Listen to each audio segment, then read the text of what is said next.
Welcome to book 2, man. An hour and 54 minutes. Oh my god. Yeah, this video is an hour and 50 minutes long. The original plan was to make it 45 minutes. I wanted this to be the in-between That's so funny, session. dude. What started as me just tinkering with new editing tools turned into 8 months of me working on a video twice as large, twice as important, I guess, or twice as technically involved as book 1. So how this will work is I'm going to be playing the video through the stream. So if you're not watching the stream, please click on it now. The thing I want to for you to keep in mind is if book 1, if I had to quantize this, was 60% me talking either to the camera or into a microphone, telling you the things that were happening, including a ton of extra details because it's a D&D campaign. This video, the goal of it was to inverse the numbers of 60% exposition, 40% voice acting and editing and music. So the inverse, 60% of this video should be immersive storytelling, voice acting, music, sound design, all of that, and the rest will be exposition, basically. If you want me to be honest, I rewatched book 1 while I was working on the final draft of book 2, and to be perfectly honest, I look back on it now with less bias and less emotion, and I see a lot of flaws. I see portions of the video that I want to, double tap to skip 10 seconds through. I get bored at my own video. So there was a lot left to be wanted, I guess. And if I wanted to go back, if I went back to remake that video, I think I could make that 5 times better now than I did back then, which doesn't devalue the video. It doesn't simplify or trivialize the reactions you guys had when you first watched it. I think all that means is that I've been able to grow in my abilities to provide the content to you in a more impactful way. Great friend. I appreciate everything you've done for us being a part of our D&D journey. And also, if this starts with Jackson Davis White, I'm going to leap through the camera and murder you. No promises. I'm begging you. What if it was Infersia? Infersia? What if it started in a school? What if this video started actually at an Infersia High? Craig And then- Fellman is returned. Draven the Dark One. Oh wait, Drew! What the heck? Drew's here? Hi, Yeah, Drew. what? I wasn't expecting to see you today. I'm He's gonna in be the here middle for of the the second screen. Did you just? Yo, Am I- that's sick. He's here Am I instead the of only me. person here that wasn't a part of the campaign? Drew. Drew I was not a part of there. the campaign. Drew is not a part. So- He was okay. at the- Okay, the okay. final I session. was Jed Darby. That's true. That's Yeah, true. it only fits that the actor for Jed Darby is here, dude.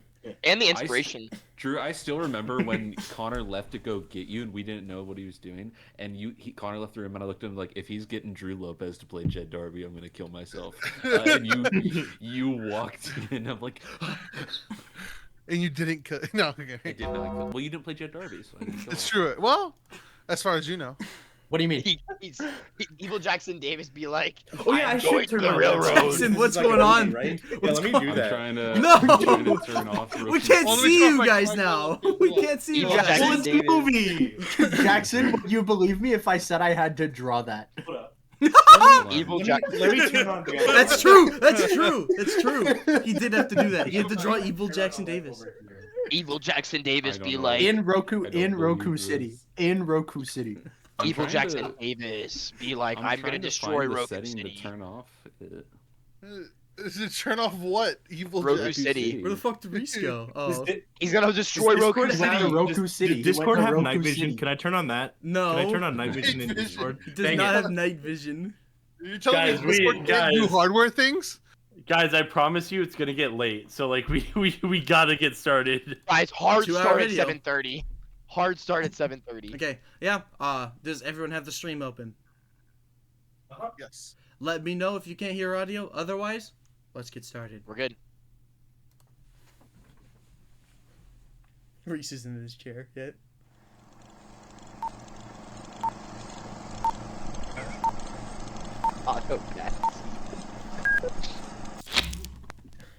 In Deidreville, the trees stand tall, soft green fields and sparrows call. schoolyard bright with children's cheer, no place for sorrow, doubt, or fear. The noon bell rings, they run away. Draven learns of a devil at bay. The girl whispers, low and sweet. Jacqueline walks with silent feet. Fingers scrape along the wall, a warning sung, a shadow tall. Draven, fearless, invokes again. The night will steal away your friends. Draven's caught and made to stand before Miss Darby, cold, unmanned. Stories rot the brightest minds. No more games, no wicked signs. Bright's room a party bright. Laughter drowns the creeping night. But through the halls a hiss, a wheeze, a choking fog they start to seize. Casper runs, the door ajar, a crimson smile, a throat left scarred. Eyed at Darby slumped in place, a frozen fear upon her face. Draven, Mikey, they flee in vain. The walls all whisper Jacqueline's name. The light is gone, the night turns red. She's here to claim the ones who fled. But Jacqueline's curse is all for naught. For a devil one horn had brought the vengeance of another upon the town. But receive not credit, no renown. If you breathe, she'll hear the sound. If you run, she'll hunt you down. Still your step, don't make a peep or join the lost beneath the deep.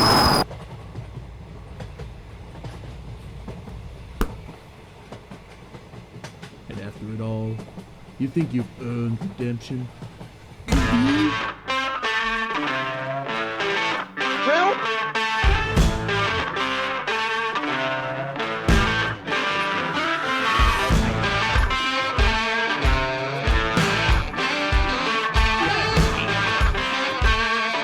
And you did the 3D.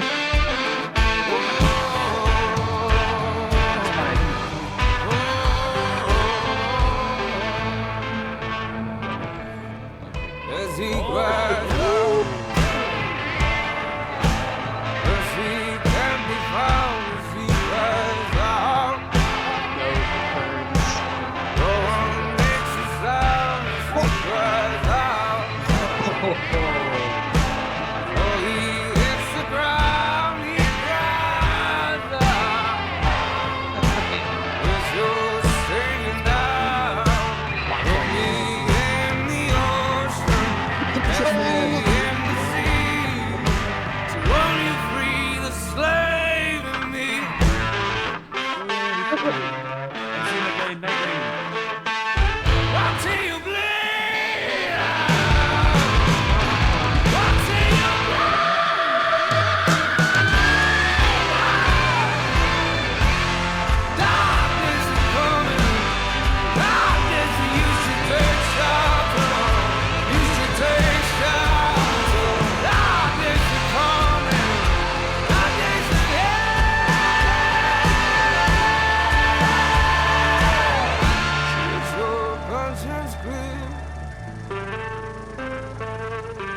Fucking channel members. Channel membership rise up.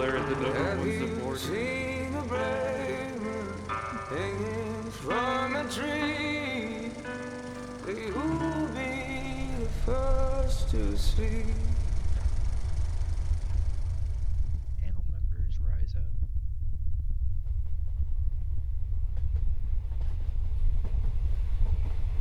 Reese muted.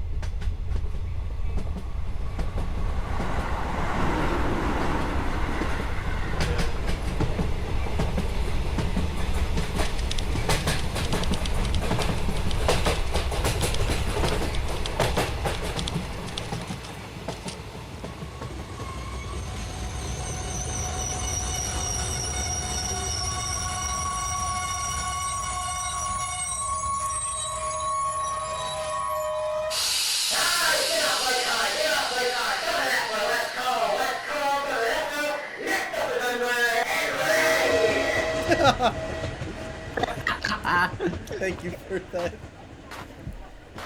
That was a subway stop. Excuse me, if you don't mind, I have a couple questions. I'm looking for a couple of people who I believe are here in Athra. Now, I'm sure you're familiar with the recent events in Rakkus, with Belita's motley crew taking down old Jed Darby. Well, it appears I have received my answer. Thank you kindly for your time. we're about to. Ryder Grim.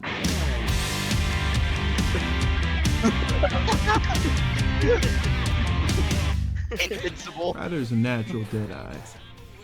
With his practice as a ranger and as a crook, it's lent him a good amount of skill. Good enough for Chance to keep him around, Ace. and crazy Ace. enough to bring him to Darby's execution. But he is alive to show for it, so his skills may prove to be useful in the challenges up ahead. What do you want, Bird? And how do you know my name? Well, it's my job to know. And this bird has been tasked with getting you and your posse over to the Ather Town Hall tomorrow morning. Well, my posse booked a hotel on the other side of town. I can show them to you when they return tonight.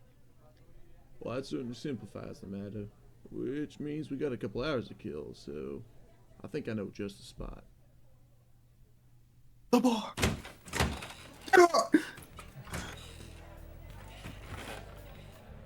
Grady walks up to the poker table, pulls out a chair, and takes a seat. Deal me in. Ooh, these cards are stinkers. But I guess if the game rolls my way, it could be a win here, so I'll play. And those ones on the table are no better. But I guess if I get one specific card, I could still win. What the hell? I'll go all in. Grady pushes all his chips in, sets his cards down, and begins to fiddle with his hands, magically bending luck and fate to his will to make the top card of the deck the one he needs. The dealer reveals it. Woo! It is my lucky day. I will be taking that, thank you, and it's about time for me to get out of here. Now just wait a minute here. This guy's scamming us. You're gonna sit down here for one hand, go all in, and then leave after one flipping hand? Grady stands up from his chair and begins shuffling a deck of his own. Woo, now hold on. No need to get so hasty. Nah, I just got a little lucky, that's all. Nah, I'm leaving, but it's nothing because of you. Just want to make a quick buck, and I got places to be, people to see. Now, I suggest you just calm down. After Grady's suggestion, the gambler's eyes glaze over and completely forget the experience he just had. Glaze? Grady walks up. Grady Howlands. The Sam Chase! Grady's a dangerous one. A loose cannon with the power to walk with what it talks. He must have grown up around other gamblers because he knows every trick of the trade. But even so, he's got an honest ambition to him. Something that calls him to adventure. We'll see if that combo gets him into trouble, though. Some time passes, and Angel and Ryder get up from the bar and start heading their way towards the hotel. Oh, man. So now, time to find the other guys. Where could they be? Is that? Oh. Yeah, that is. Oh. Ryder. Oh, hey. It's Hey You. Hey, man, where have you been? I mean, if I'm not with y'all, pretty fair assumption where I went. Oh, yeah, that makes sense. That's and also I even true see for you've Nate. got friends. If you mean the taller, trench-coated figure, yeah, I met him in the woods. This is Rowan. Howdy. Hey there. Rowan steps forward and extends a hand to Ryder. Rowan Ulfur. You're, Ryder Grimm, right? Yeah, I'm Ryder. Ryder takes a look at the extended hand and does not take it, but instead gives him a fist bump. Rowan looks in silent and subtle dismay at the accidental turkey that has just happened and puts his hand back into his pocket. So you two are the ones that took down Darby? You and My your favorite line friends? of the whole recording session. So it seems. Mr. Hey You. Gotta. It's a pleasure to meet you. Heyu does not stop staring at the tall bird in front of him with a sense of like awe and wonder. How can they get this big? Rowan clocks this lack of insight from Heyu and gently nudges him to stop staring with his elbow and steps forward himself. And who might you be, tall, dark, and feathery? Name's Angel. Angel Eyes. Well, it's a pleasure to meet you, Mr. Eyes. Well, it's certainly good timing, I'd say. I'm actually here on work. I've got word from Mr. Kolka to get you and the rest of these Davi killers over to the town hall tomorrow morning for that mayor meeting. There's a mayor meeting? So it seems. And he wants you there. Hey, you. Rowan looks over at him. Would you mind if I tagged along? It's been a long journey for me, and I was hoping I could stay in town a few days, and this sounds like it'd be interesting. He looks over at Angel. There's a glint in Rowan's eyes that he doesn't quite trust the man in front of him, and is worried that he may be trying to take advantage of this kid that he's grown rather fond of. That wouldn't be a problem now, would it? I'm not gonna. I don't like meetings. I'll do you one better. You go in my place. All right. I don't want to deal with politicians and meetings and paperwork. What? Who says you can get to skip the meetings? I mean, shoot, you can. I don't want to go to these meetings, but I've got the bird behind me. Come on, boys. Actual It'll be a learning racism. experience. Ryder eventually leads. I mean, the other party guy to the called you hotel, tall, dark, where and our final two feathery, members so... currently stay. And who's your friend there? Oh yeah, kiddo, you wanna introduce yourself? Ryan. Ryan who? Mitz. Well, it's a pleasure to meet you, Ryan Mitz. After suffering from a tragic accident, Ryan was left with nothing. But he luckily ran into Chance, who's been taking care of him. He doesn't speak too much, and you could tell he's internalizing a lot of pain. I certainly feel for the kid, because there was a point in time where I felt just like him. So hopefully one of these days he'll end up talking about it. He's not looking too well. You aware of that? Well, yeah, that's actually what we were working on in there. He's looking to get better here in a little bit. That's what we're hoping, at least. It's not gonna help. Everyone has now met each other and know what the plan is going forward. As night falls over Athra, people start going to sleep, but Angel is afflicted with a dream. A message from his patron.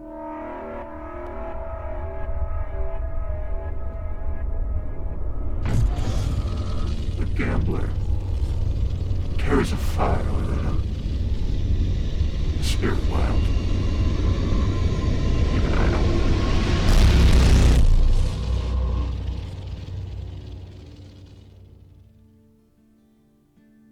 Athra's a center of commerce of sorts, at least for the sunny side of the hearth. Full of life and movement. Some structures date back to the old empire, with the town hall as its crown jewel. The mayors of the Infersian city-states don't convene. I just very realized, often, is this usually Gmod? requiring some Yes. sort of precedence. Even so, I'm unaware of any protocol that states I for made the Gmod hiring models. of a running gun, to ensure punctuality, if you may. Which reminds me, seems you met the rest of these folk. I suppose it's time you should know who I am.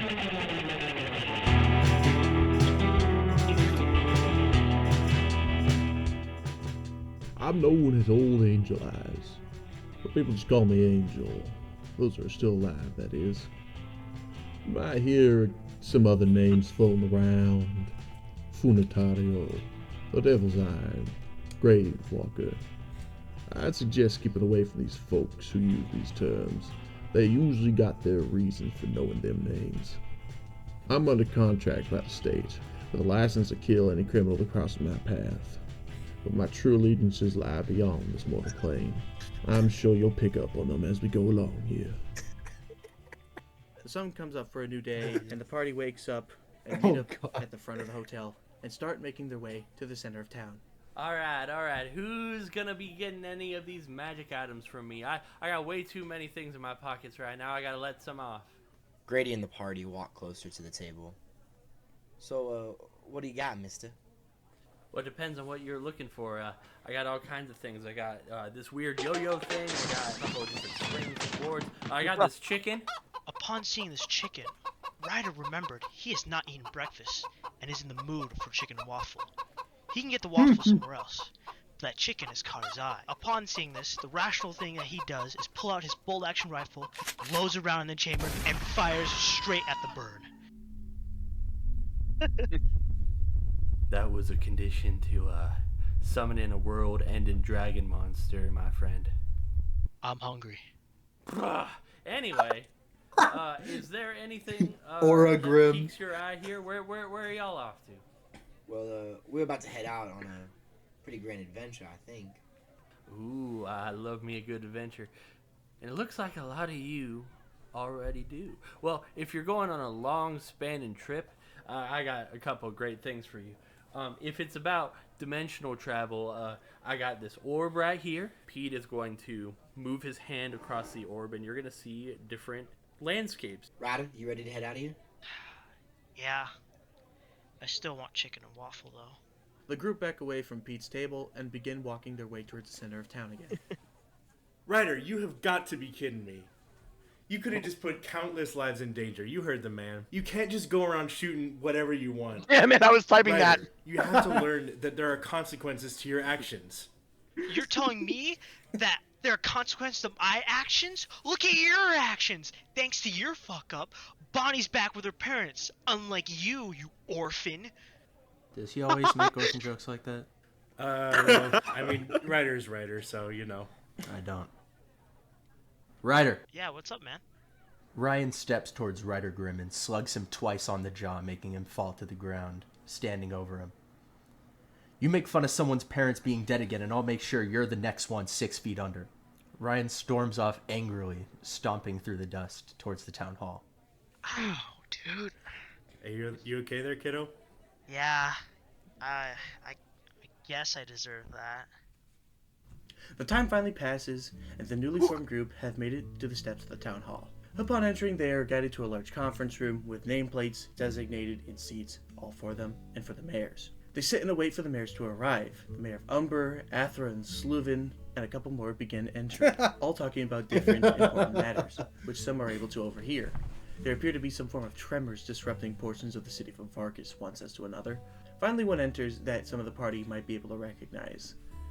He introduces himself as Arthur Braun, but freezes during his introduction when he recognizes Ryder sitting at the table.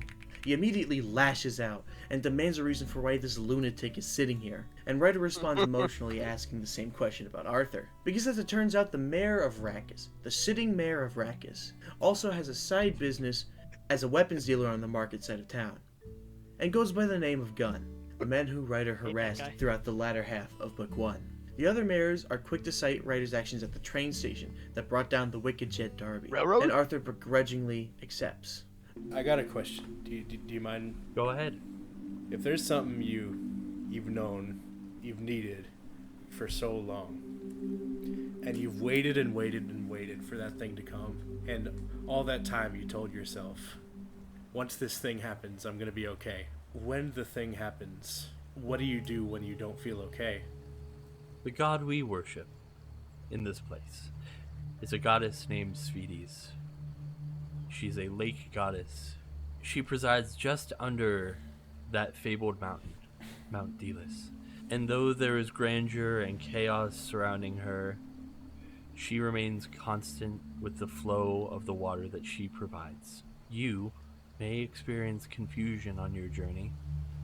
You may experience loss, anger, resentment, chaos, and yet in all of this, it is our job, and yours as well, to let it pass, like the waters in the babbling brook.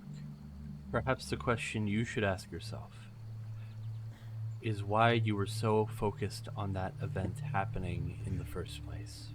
You seem like somebody focused on the past, and maybe now you're wondering what happens in the future. But I would wager, where people need you and where you need yourself the most right now is right here. What? What did you say, Heyu? Yeah, I don't think this one's for me. What do you mean? Not really. Doesn't really call for my. Doesn't really call for for my abilities. I would say. I don't know. I just don't. I'm not really feeling this one.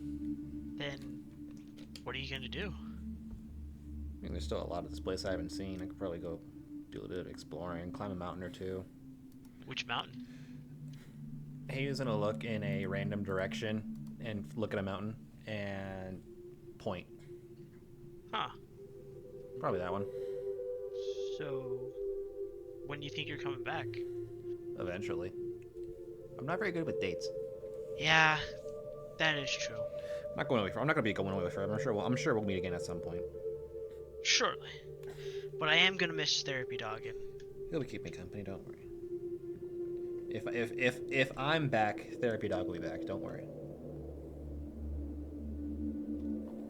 Time seems to cross by slowly when there's nothing to say, or to do, or even see. The arid, dry, sandy wind hides any noises the cart or horses make. A perfect white noise, easy to doze off to. This ride wasn't without its surprises. Con man hidden away into town, and massive sandworms crossed our path every now and again. But our ride was cut short when we approached a sun-bleached husk of a town. All sagging timbers and silence. Nothing left but the memory they provide. Chance, oddly enough, appeared starkly uncomfortable as we approached the old town. Already at Deidreville?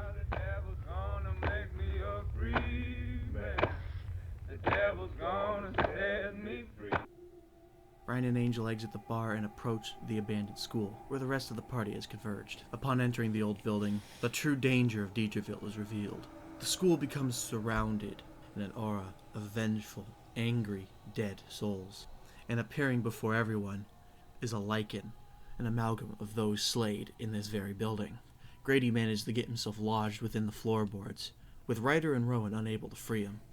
And Chance stands by the entrance, eyes glazed over, and full body frozen in fear like rigor mortis. The amalgam faces many, and a screech like that of a train brake, or the sound of a knife dragging across the wall, attacks the party with the goal to kill. This is the Deidreville horror. Eventually Grady is able to break free, and the party disperses, landing whatever blow they can on the beast, but showing little to no difference in pain than the pain it seems to constantly be expressing. The beast shrieks, captivating the minds unlucky enough to hear it, freezing them in abject horror. Eventually Chance is able to break his trance, and comes to grips with the scene laid out before him. He turns towards the entrance, seeing the wall of souls, and doesn't hesitate, as he willingly steps through them.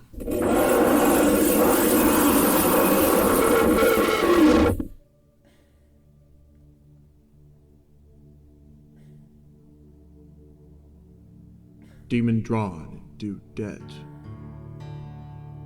But what of a soul who woke to set? Souls reaped and bodies a mound. Fear not, for you stand on holy ground. What did I see when I walked into that storm of ghosts? Well, to be honest with you, Angel, it was one of the most frightening experiences I've ever had. It was cold. Deathly cold.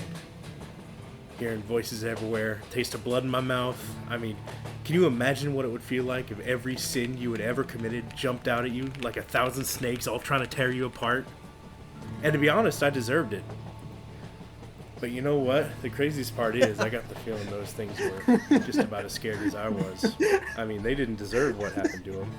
But, you know, I made my bed, and now I gotta sleep in it. All this shit happened because of me. Because I didn't have the balls to say no to the devil. True. You want to know what happened on that crisp winter night in Deidreville? You want to know what keeps me up at night? Oh, I'll tell you all right. I'll tell you everything. As usual, starts with old Jed Darby. Had some sort of problem with the folks in Deidreville. Whether they had some sort of secret that he wanted buried or just got on his nerves for whatever reason, he didn't like them. And it wasn't my job to ask questions. It was my job to take care of whoever Darby wanted. So, on that cold winter night, I rode out to Deidreville. Even got the chance to have a whiskey at the bar and chat with the barkeep. Nice guy. On that night, I went around the town hooking up all these horrible canisters that Jed gave me. And once the town was asleep, I set loose this poisonous gas across the whole town. You know, it took some of those kids hours to die. That stuff burns your throat. Feels like you got fire in your lungs.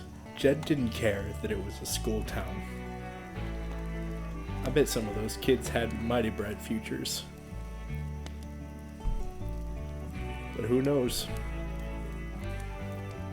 They're all gone now because of old Ace Belita. Where do we go to dig the world's grave? Okay, can I use my pause? Yep. I don't know when else I'm gonna pause, and I feel like if I just hold on to it, I'm not gonna use it. Reese, that was the best monologue I've ever heard. That was so Thank you, good. Sean. That was so good. Like, like, Reese, I know you stutter sometimes. Literally, like, that monologue was perfect, bro. It's perfect. I used a second take. That's fine, bro. I don't Oh, care. yeah, It was yeah. perfect. Go. I'll tell you what. We met up on Discord that night, and Sam was like, "Hey, Reese, we got to do the Deidreville monologue," and I was like, "Oh shit!" So we got in, and he was like, "Okay, do you have something prepared?" And I was like, "Yeah. Can you give me some time?" And then he went to play some game, and I muted myself, and I came back like an hour and a half later. It took so long To write the figure monologue? it out. Oh, don't worry. I wasn't playing a game. I was editing that whole time. Oh, perfect. Love to hear it. It was just so good. That whole sequence. That was actually when he got Lord Winter Soldier. Wasn't Fuck that, off. No, wasn't You're that a the Lord. same- You're a Lord Winter Soldier. Yes. Stop. Go ahead, Back it up. We're done. Wasn't that the same session where we recorded the Ryan Chance interactions? And we did those first, and then he Yes. was like, "Okay, I'm doing the monologue," and we sat there right. for 2 hours. I'll gauge It the was room bad, right man. now. So, obviously the cold open is about Deidreville, and then what? also, and then the actual absolution of Deidreville happens. What do you think Breathing. of the sounds that you hear there? Are they too loud? Do they portray the emotions that Yeah. we experienced Perfect. during the session? Emotions, yes. Maybe Volume a is little too fine to loud. me. I can make Like them a bit quieter. slightly, but Right. yeah. The idea is that like the train brake stuff is rough because it's metal screeching on metal. It sounds like shit, so you have to do a lot of editing to it. Railroads tend to be that way. Right. Yeah, so like You would know. the idea is the monster that you hear, like Connor did a screech during the session that genuinely like fucking terrified me. So my flavoring of that is every time Ace Belita would scratch the walls, perhaps a chalkboard with his blades, it would sound like the brakes of a train. That's the idea there. Oh, that's so peak. What? Oh. So cool. Because that's all foreshadowing, bro. True. All right. Does anyone want to say anything else before we continue? We're half an hour in. Yeah. I'll say as an Go outsider, I am ahead. being drawn into this. That's so great to hear. What do you think of the dialogue that you've heard so far, Mister? You've never experienced this. It's been really enthralling. I've just been like in it. I feel like I'm there at the table a little bit. Awesome. Go That ahead. was the goal. Hey, that's Feedy's stuff, huh, Drew? Yeah, that was really just like Oh, so after Do they this, know? Go ahead. After this Yeah, they know video now. is done, I will I can put all of the character models on the Steam Workshop. Yo, What? you haven't seen the best of You it need yet. to play his. But the You stuff haven't that seen- you the haven't seen reason some why of the good stuff. the reason why Enjoy Ben it, is but here, move on. you will see in a bit here. Like he know why was he's credited as a 3D modeler. So He already 3D modeled. Yeah, We already saw so- half of it. it's incredible. We spent hours on things that only last a couple of seconds. Damn. So And be prepared. yeah, well, I'll talk about that after the video. Yeah. Yeah, I drank too much alcohol. I need to piss again. I'm gonna go piss quick too and then get an alcohol. Piss break. It happens to the best of us, man. Break. Getting water. He said we, referring to him and Ben, as if I didn't spend 9 hours drawing last night for 2 images that are going to be on screen for like 15 seconds total. My goat. Yeah. My goat. But I would make a 3D model in Gmod and I would send it over to Sam, and he would open his Gmod and like the leg would be broken backwards and the head would be like 3 times as large. So I would, and it would happen every time I sent it to him. So I would have to go to Sam's computer physically at his house and fix the model on his That's so computer. funny. We tried Dropbox, we tried sending the file like 5 different ways, and it would break every time. I'm back. Sam, I was talking about how the model would break when I would send it to Oh you. my god, dude, that's why it took so long. It's because the Gmod is glitchy as shit. I can do that now. Where do we go to dig the world's grave? Where do we go to dig the world's grave? Ryder freezes at the end of Chance's words. He stares at the jacket he picked up, reading the words, putting 2 to 2 together, understanding what happened here this day. Instantly, the jacket drops to the floor. Ryder pulls out his rifle and points the barrel directly at Chance Belita's head. You son of a bitch. Wrong football character. There is no Ace Belita. It's always been you, Chance. Doesn't matter if you change names, doesn't matter if you shave your beard, change your hair, whatever. You did this. You killed all of these kids. Why? Why shouldn't I shoot you down like the dirty devil you are? Give me one good reason. Put the gun down, Ryder. This isn't gonna end well for you. Do it. Pull the trigger, Ryder Grimm. You'd be ridding the world of one more devil. The gun visibly shakes in Ryder's hand. A mixture of hatred, anger, sadness fills his face as he tries to steady his aim at Chance Belita. He wants to pull the trigger. He wants to right all the wrongs happen here at Deidreville. He wants justice for all these innocent souls, and yet there's something that tugs his heart. Something that makes him not pull the trigger. Slowly, he lowers the rifle, kicks the dirt, and stomps away from the campfire. Plot point, man. Potential man. Potential man. Give me plot points or I retire. Oh, guys. Locking in. Kind of gives me Fallout vibes. Continuing on this trek to the canyon, Curious. it is starkly clear how barren the Sunhof truly is. But after a bit more traveling, a shimmer appears in the distance, and slowly gets larger and larger, until before them lies an abandoned, weathered factory. A metal complex, with seemingly nothing around it to have maintained itself all these years. The group decide to investigate, using numerous methods to break into the building. This place is old, ancient even, with some of the design calling back to the older days of the Empire, something similar they might have seen in the sewer system in Arrakis. Upon further investigation, they find a book with a familiar author, Peter Shrew, who appears to have written a poem. I've seen the top of Delis, and the tunnels all within. I reached the top of that old rock, despite my life of sin. Before my trip to Delis, I went down to the crack of cold, spoke to the snake who changed my fate and reached into my soul. Along my trip to Delis, I went up another rock, took on a page of eternal flame to turn my mind in knots. About to climb up Delis, the hardest part of all, ripped out my sin that lay within, and let my body fall. I reached atop Delis, and looked back at the world, and what I saw was greater than the worthiest of pearls. The poem describes the summit of Mount Delis, the tallest mountain and the most spiritual place in the entirety of Infersia. Some things are starting to click and other things are not making sense at all. Peter Shrew is that cracked out weirdo with all the magic items, but then you start to wonder, How did he get all those magic items?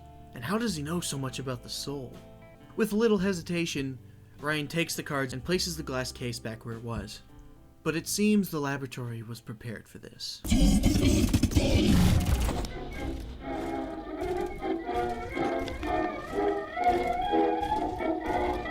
A man nearly twice as tall as Ryan, with eyes of red and skin of steel, powers on, revealing his position in the darkness, and begins to attack the party. This creature is tough, with range and close-up attacks, and a resistance like no other. It takes the entire party's attention to start damaging this automaton, but it isn't until Ryder targets the record player in the corner of the room, tearing off one of its legs and interrupting the song, causing the robot to shut down. The party is once again safe, and they return to their cart, using the base of the lab as their campsite for the night. But just because they have survived this does not mean that they are out of danger, and their actions may hold larger consequences than what they currently know, and the secrets they hold against each other will soon be used against them.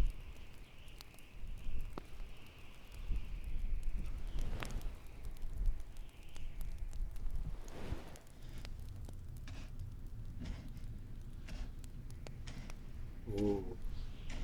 Gmod.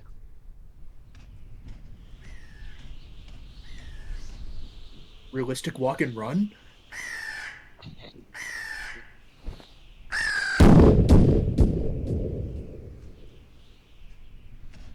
I forgot he did that.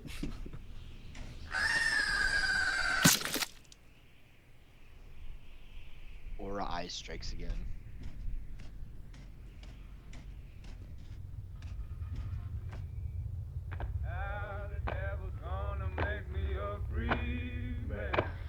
The devil's gonna set me free. How the devil's gonna make me a free man. The devil's gonna set me free. Ain't got no place to go. Only chance to set me free. Ain't got no place to go. Come on, Lord, won't you save me now? Ain't got no place to go.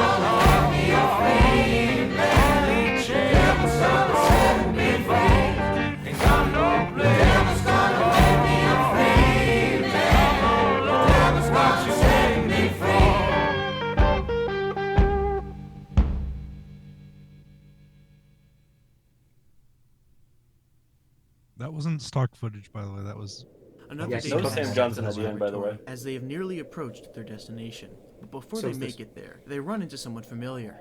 Peter Shrew is right outside the beaten path and waves them down, warning them about the travel ahead, and offers to take their horse and carriage back to the city, since the canyon has no drivable paths down.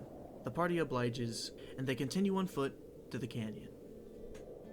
Krev, a gulch in the desert, a crescent in the sand, canyon that's hidden by the waste of the sun, and what lies below is what's sought after, and yet feared all the same. It's here our little group is truly tested. We have Ryan to thank for his previous experience, for getting us across that initial gap and getting down into the canyon.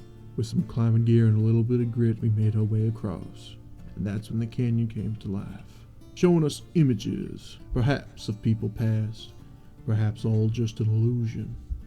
Damsels in distress, crooks and murderers surrounding us, all to test us as we lowered ourselves down into the canyon.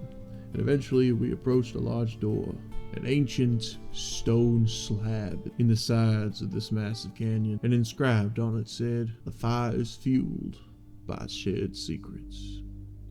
Well, if we need to share secrets with each other, we already got a game that can do that. Grady shuffles his cards and deals them out. For the first time in a while, he has a losing hand. Ooh, well, I guess I'm up. You see, I never met my daddy. I lived with my mama for years, but every single dollar that we earned went to funding her gambling addiction, funny enough.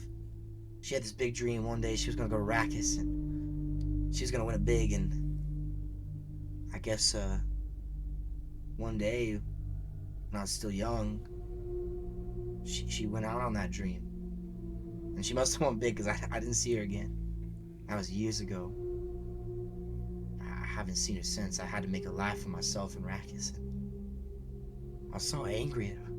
So angry at her for leaving me, but deep down I know, I guess my secret is that I know I still want to make her proud.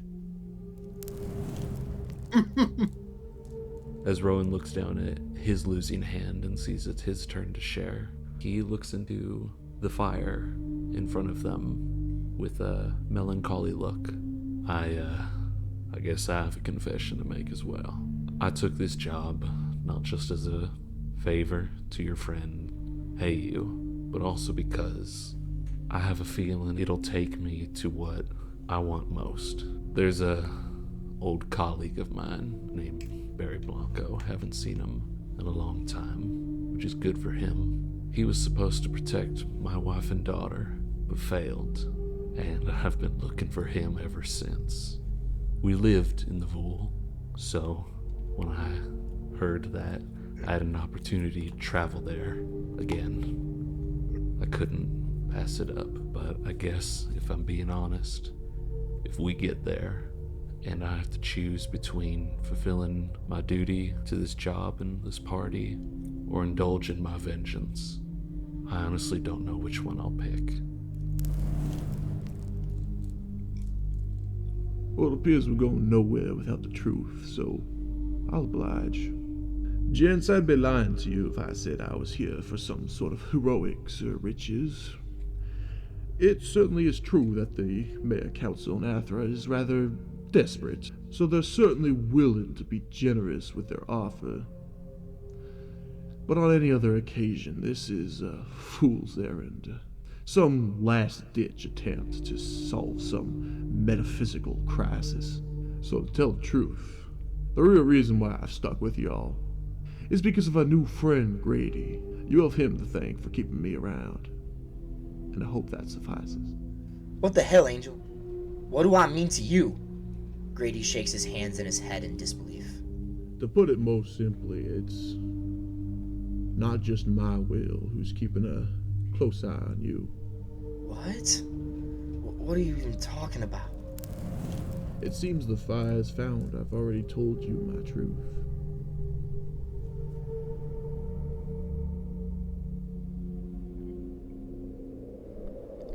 We weren't expecting anything to happen when we climbed up the Cacutus Mountains for the first time. Everything was going fine at the start, and then all of a sudden all we could see was rolling white. And then nothing. A few days in, there was a canyon we couldn't see under the snow, and my dad fell right through. He broke his leg at the bottom and it was too far down. Neither of us would have been able to get him up. We had to leave him there.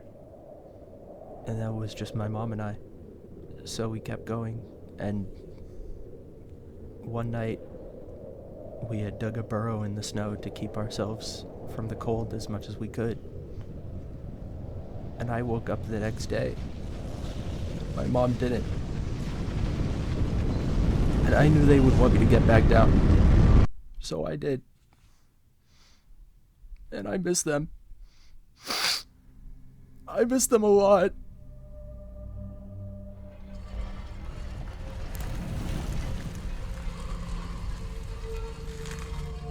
They don't get up immediately. They allow time for what was shared to breathe. Even though Chance was the one that found Ryan, this was the first time he was hearing what happened to him from Ryan's perspective, and embraces him, letting him know that it's okay. Canyon proved to be a worthy adversary. Along with its illusions and tests of truth, a litany of slides, snares, and traps attempted to cut our party's journey short, but all they seemed to do was to keep our attention elsewhere as we were plunged into a darkness.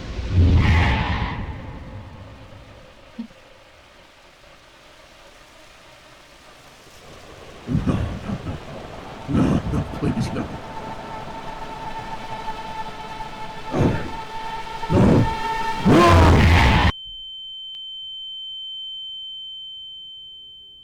They are sent into the depths of Grady's mind, revealing his worst nightmare. The scene laid out ahead of him is his own funeral, with rows of empty chairs, with not a soul appearing. Where is everybody? Hello? Where are you? Is anybody here at all? Come on, this can't be it. There's gotta be someone. This can't be how I go. I'm not nothing to nobody. That's not you. How is that you if you're right here? You're not dead yet. And when you are, I'm sure someone in the party will be there for you. Maybe you're onto something. If I'm standing right here, then there might still be time to change my fate. Rowan rubs his eyes as he stands up in the snow, looking around at the cold world around him. Oh my god. Where the hell are we? Angel, do you... Whoa. Angel, put down the gun. Who are you? The gun. Can't you see? Soul that's waiting for us. The cold, bitter dominion of wrath. It comes for us all. The killer, the executioner alike. Hey, look at me.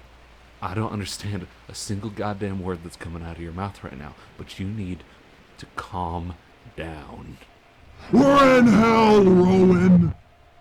Hell! Look around! Give a stop, though. You put an end to it. I know he can win. That means he can get killed. And no one's gonna stop me. Not even you. Hey, it's alright. Do you mind if I tell you a story? There was this man walking down the road, and he trips and falls down into a deep, dark, cold, lonely hole. As he tries to pick himself up, he realizes he can't climb out. He looks up and he sees a doctor walking by, and he yells out, "Doctor, please, save me, help me." So the doctor writes a prescription, throws it down onto the hole, and keeps walking by.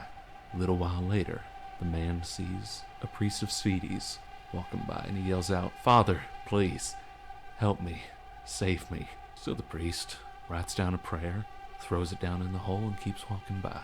After a long time, the man sees a friend walk by, and he yells up, "Friend, please, help me, save me." And the friend throws himself down into the hole. The man looks at his friend and says, "You stupid son of a bitch, now we're both down here." And his friend looks at him calmly and says, "Yeah, but I've been down here before, and I know the way out.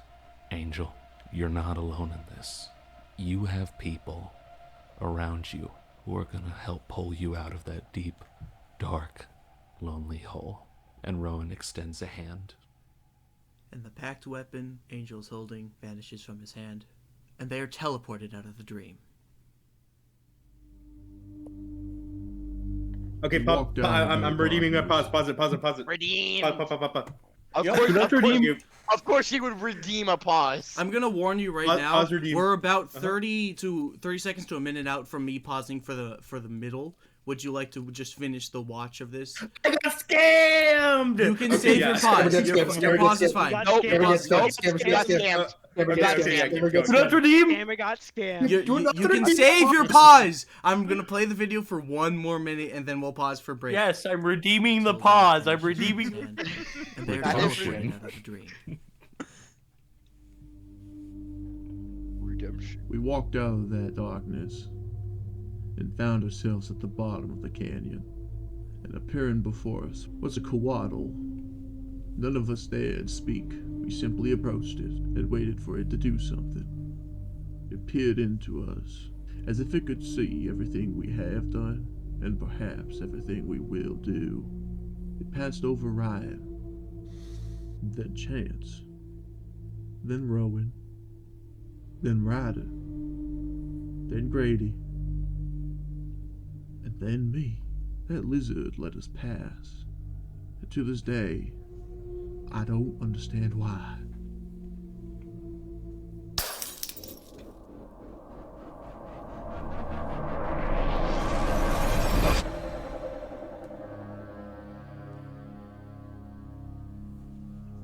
They begin warping and teleporting through dimensions, and in the distance, Ryan sees a vague reflection of two glass figures dancing, with first the woman shattering, and then the man, until the light blinds them all as they fall into a river in the middle of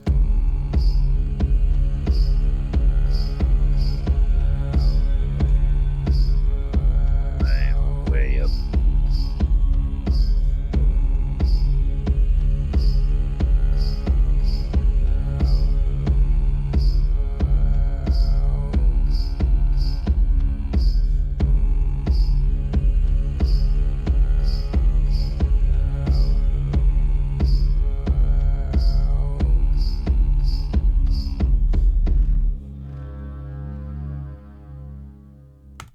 There's your pause. There we go. There we go. What were we gonna say, Absolute Reese? scam artist. I only had a couple things. I just wanted to be like everything like the entire like 10-minute sequence that we just saw was absolute cinema. That's really all. I think I heard my parents call my name, so I wanted to go really quick go check if they're like good and everything, but also absolute cinema by the way. This is the middle break, so this is bathroom break. This is say whatever you want to say. Really quick, in the side chat, I'm gonna upload a photo of proof that we were in the call with both regular Sam and evil Sam at the same time. No! That's insane! What a good image! He has regular proof Sam now. is the stream. He has proof. I like how regular Sam is the stream. It's not even him really. So funny, dude. You bastard. Evil Sam is the evil one. It's double Wonkler. So what did we think about the overworld? The overworld. Because we're in the Vool now. The Nether. The Nether. Nether. So we're an hour in. We have an hour left. It took us an hour to get to the Vool, which I think we were only a third of the sessions in when we got to the Vool. Correct me if I'm wrong. No, I feel like it was. I don't know actually. When we got to the Vool though, because we had a couple sessions in there. We did have like 3 sessions in the Vool. I don't know. We made it to the Vool session 6. Oh, he has the actual number. In terms of quality, this solo's book 1. It's Like really you have good. upped your It's a quality of lot better. video, and like that's what I wanted. And it's to not hear. even that. It's not even that book 1 was bad. Like, I really enjoy book 1, but like, this is so good. How many months apart are the book 1 and book 2 videos? 8 months. How long? 8 months. Damn. I worked around 7 months on this one, where I worked around 3 months on book 1. Yeah. So this also like I don't think. I can't remember a single time in this video so far that you've been a talking head. I was there was that one. It was literally once, and it was good. evil There's Sam. like 1 minute. The Yeah, screenshot.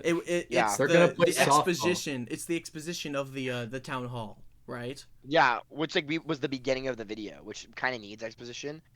If this is like the most of book 1 video was exposition with a few hype moments. Grant, your art was effing insane. Your art solos your book 1 art. Yeah, bro, I've been drawing for 8 more months. I know, but it's just so good. Like this is fire. Like this. We're is not fire. done yet either. I know.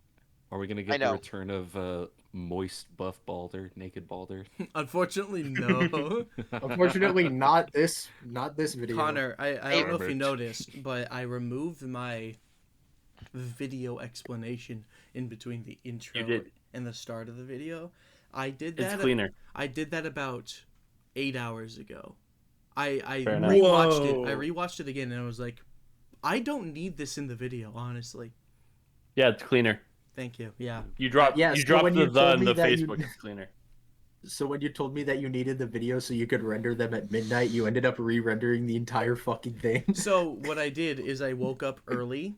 I rewatched the entire video, found more things that were wrong, including I think one of your artworks had like a gray border around it, so I like zoomed it in just a little. No, you used the screenshots? Yeah, one of them is. No. Dude, I zoomed it in, but then I went to your doc and I used that one. That's what I did. okay. I remember. I was now. like, I told you every time that those were screenshots and to not use those. Yeah, no, but I'm obviously we're streaming this over Discord. Have you noticed anything being of low quality? No. Good. Okay. What are some moments that stick out to y'all? Who goes first? I think one of where it got loud and there was all the like imagery going on when they went through the portal. Deidreville was or kinda- Dude, right that was my favorite Kinda part so crazy. far. That was so Yeah. cool. Are you talking about Yeah. right ARG. now, or are you talking about back in Deidreville? Before. Deidreville. Yeah, okay. the first All one. the, Yeah. all Okay, the gotcha. title cards Oh. have been really good. The Okay, that's the good. confrontation between Rowan and Angel Eyes. You like that? That was really nice. Okay. That was really cool. The sequence of the I guess I don't know what to call it, but like evil Angel Eyes. That was really cool. And the voices. Evil Angel Eyes. You can just call him Angel Eyes. I can give I a don't little know. bit of exposition on that if you'd like. I remember I I'd love remember it. sitting next to Sam for like 6 months and looking at his character sheet, and on alignment it says lawful evil the entire time. Yeah, it was lawful evil the whole time. I wasn't Bro. hiding shit. So, if you remember the dream I had at the beginning of the video, where my patron says, "Hey, keep a fucking eye on Grady. He's a little gambler. fucker. He's a little fucker." But The gambler. that voice is mine, and I obviously edited it a ton. And so what I did for talking to Rowan is I just halved the amount of effects on it. So basically, the idea is I sound really similar to Garion for a reason. That was kind of the idea. Because Hey, quick question. Two Oh, sorry, Kenkos. Go ahead. Yeah. Was the stuff with like, oh, I'm here because of Grady? That was like real, right? That like, was actually, real. this is... Yep. He said What? that. Okay. Whoa. With what? I'm not gonna spoil it because there are people here that don't know. With what happens in book 3, insanity. It's basically There was chance, there was- basically. Not the Yeah. character. Well, no, it was Grady. Actual It was Grady. chance. Real. Yeah. Well, it also Roll of the compounds with dice. like and again, this happened back in book 2 as well. Rowan's like message stories like you're gonna need friends to help pull you out of that. You're not gonna be able to do Yes. it by yourself. I don't think there was a better ending to that than what happened. Yep. It couldn't have been better, is how I put it. No. Yeah. I will. If you guys, do you want to keep the mystique? But you just saw my kind of visualizations of the vole. Would you like to know how I did that, or should I keep it? The ARG fan cannot resist using hey. found footage cartoons. You should. Okay, but Sam, I need you to hold on to that until the very end of the video, and You have then an you know excellent why. point. You have an excellent point. No, Sam, you gotta save it Hey. for the channel members, the paid subscribers. Stay on you. that side. So Hey, true. Shout out the channel members for being the real ones. They get 2 shout outs in this video because the members were created specifically to fund this video. I'll tell you right now, I spent 4 times, I did the math, 4 times the amount of money on music alone. Damn. What? But And he I couldn't still get haven't all been the paid. games. And I still You're haven't welcome. been paid. Yeah, that's I funded tomorrow, some of that. bitch. I just re-upped my membership, Sam. Oh, thank you, kind kangaroo bowler. No, I have to say that because that money is turning straight around through his Venmo into mine. I'll tell you what. I will tell you this: the character art, quadrupled in price as well for my artist creator. We only did half the amount of drawings as we did in the first video. I will tell you, I had Angel Eyes drawn in the first video. I've had that one for 8 months. I've had it for he 3. Was at the Chaos Arena. He was actually getting to see what happened while Ben couldn't. Yeah, it's true. That's true. This is Better true. perception. He did This is get true. to see what happened. He did So get to see what yeah. You got to see what happened. My character artist was like, "Hey, I did this real cheap this time, but you're gonna have to pay more for this one." I was like, "Yeah, that's fine," but I'm just saying. Channel members unite. Yeah, dude. Yeah, channel members unite. I don't. I do. Yeah, go ahead. I do think that the real desert shots were adding to it. Oh, pretty well yeah. as well. Good. Yeah. Yeah. Okay. Yeah. When the you said, actual "Hey, location do you want to shots. go to Death Valley?" I was like, "This is literally perfect timing. This is what I meant." That we And we finally pull go to up- fucking Sunhoff in our goddamn Infersia book, you know? Guy goes Red to Dead Redemption 2 for Yeah. B-roll, but he's like, no, this is better. But we pull up to this like he I don't think he even knew this. We pull up to this ghost town, and I just hear him pogging in the back of the van. I'm like, what? How do you know this ghost town? And he's like, I don't know the ghost town. This is perfect for what I'm trying to do in the video. We did some of the shots that you saw of like the canyon I shot were at the Charles Manson's arrest spot. We went to Charles hid Manson's it. house. He went to Death Valley to hide. Real life Ace Belita? Yes, it's real life Ace Belita's hideout, dude, in Umber. We went to Umber the city. This is true. Speaking of, I can finally tangent. Reese, are you the one that changed your Discord name to Redemption Positive? Yeah, man. No, dude, he's plot point man. Dude. We didn't have enough time, Ben, but when we went up the canyon and we had literally a perfect bisect of the snowy mountaintops and the desert dry sand of the mountain, that's the bisection of Ice and Sunhoff. That's why I was pausing up there. Just wait until book 3 when the entire thing takes place in Icehoff and you have to go on a day trip to Ontario. Everybody was like, okay, it's time for my monologue, and they all said, I'm gonna change lives, and then that's what y'all did.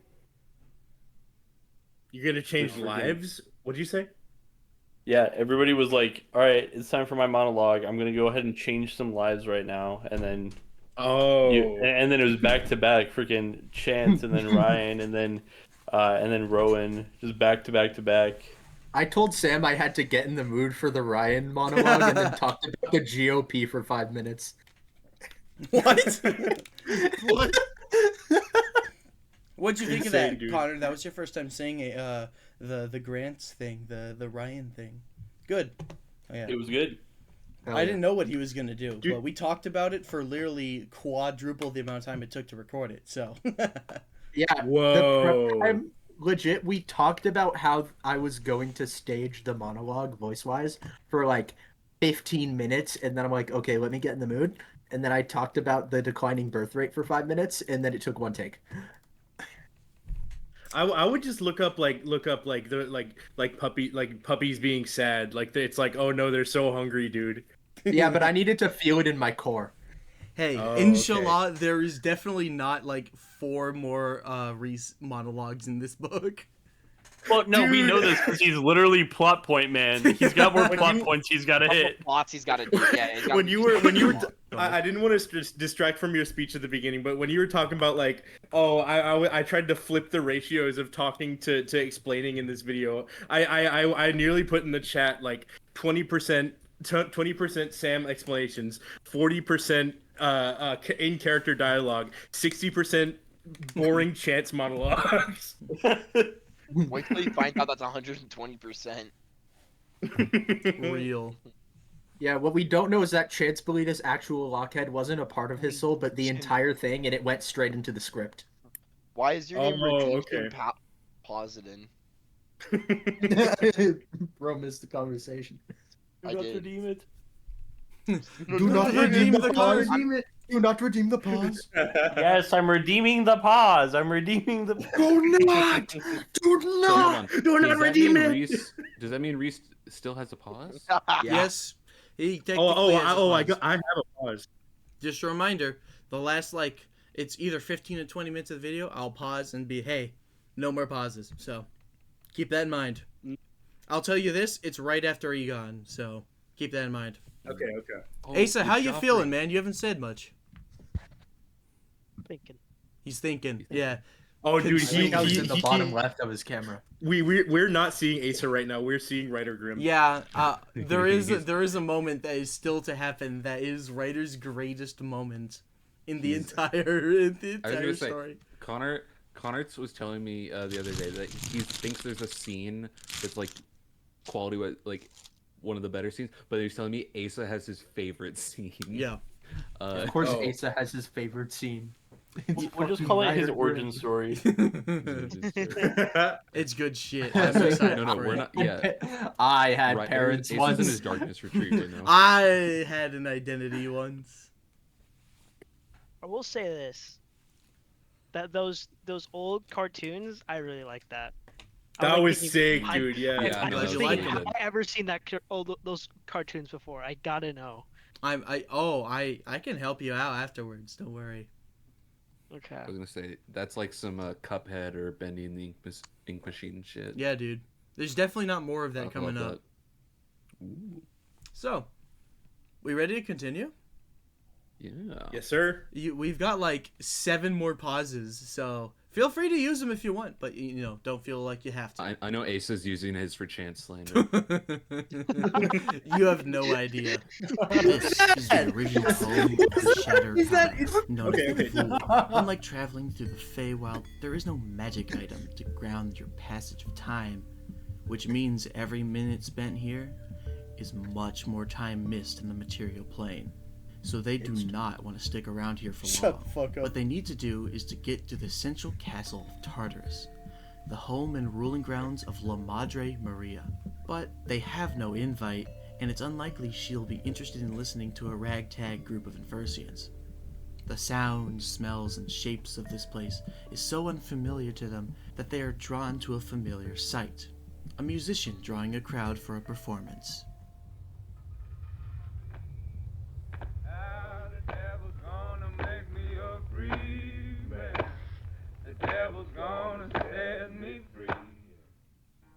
Up on stage is a very opulent fellow, playing a violin with his mage hand tickling some keys, wearing what seems to be a nice red velvet vaudeville attire with a nice opulent bow tie, slicked forward hair with a little bit of purple hair dye in there, and some round, glowing purple glasses. This man is very pale, with a goatee that can only be described as douchey. He is up playing the fiddle on stage, much to the enjoyment of the crowd.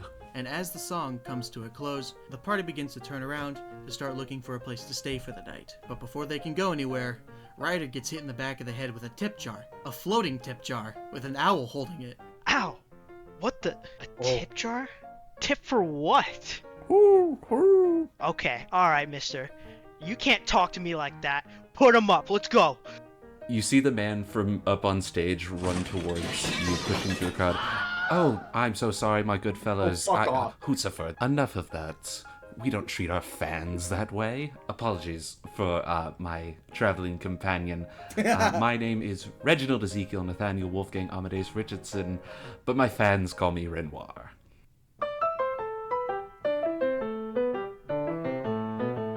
What can I say about Renoir that he hasn't already said himself? He's a jack of all trades when it comes to music and performance, and a master craftsman of illusion. But this also makes him mighty dangerous, because you can never really tell when he's telling the truth. Whether they'll come to help or hurt us, only time will tell. Fuck off, Grant. Apologies for that. I think he was just trying to get a little bit of gratuity for the performance. Okay, first of all, pal, I'm not your fan. And secondly, I don't tip the working class, okay? And third of all, that is one strange name. Well, if such a strange name, I suppose, but it gets people's attention. I'm sure your name could also be misconstrued as strange, dear friend. Oh, my name is strange? No. My name is in the newspapers, okay? Do you even know who I am? My name is Ryder. Ryder Grimm. Huh. That is odd. Oh, wait. Why does that sound familiar? Why does that sound familiar? Oh, I know. Not the Ryder part. Never heard of you a day in my life. But I do know a fellow named Grimm down here. Huh. Small world. Well, I'll be seeing you, chums. Whoa, whoa, whoa, whoa, whoa, whoa, whoa, whoa, whoa. Mr. Performer, hold on a second. Did you say Grimm sounds familiar? I mean, we are in a very grim place down here in the Vool, if I do say so myself. But yes, the person who is sponsoring me down here, giving this starving artist a place to live for the time being while I'm on tour, his last name is Grimm. Take me to him. I'm going to need a little bit more than that. Sir, I'm sure he values his privacy. Okay, listen. We're here on some business, okay? And that's the person we're looking for. Really? Well, how about this? We'll make a deal. I will take you to him. In exchange that you tell me the tale of how you came to be down here in the Vul, because I'll be honest, you do not look like you belong down here. Fine, deal. All right. The My man favorite named line Renoir delivery. puts his arm around your shoulder and says, "Come on now, fellows, tell me the gallant tale of why you're in this hellhole."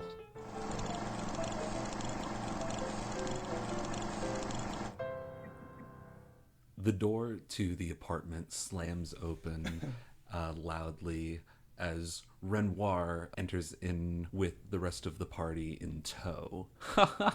Well, that is quite the tale you do spin, my new friends.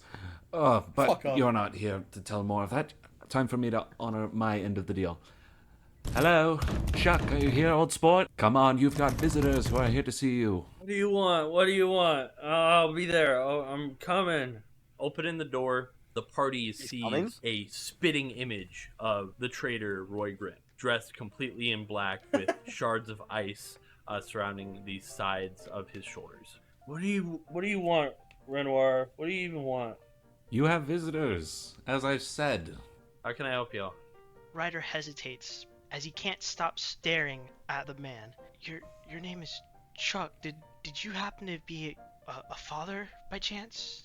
With 2 sons? Yeah, I've been out of town for a few weeks, but I'm trying to finish a job and then I'm gonna go see them again. Why? Do you know him?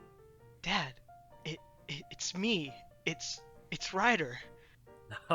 No, that's not true.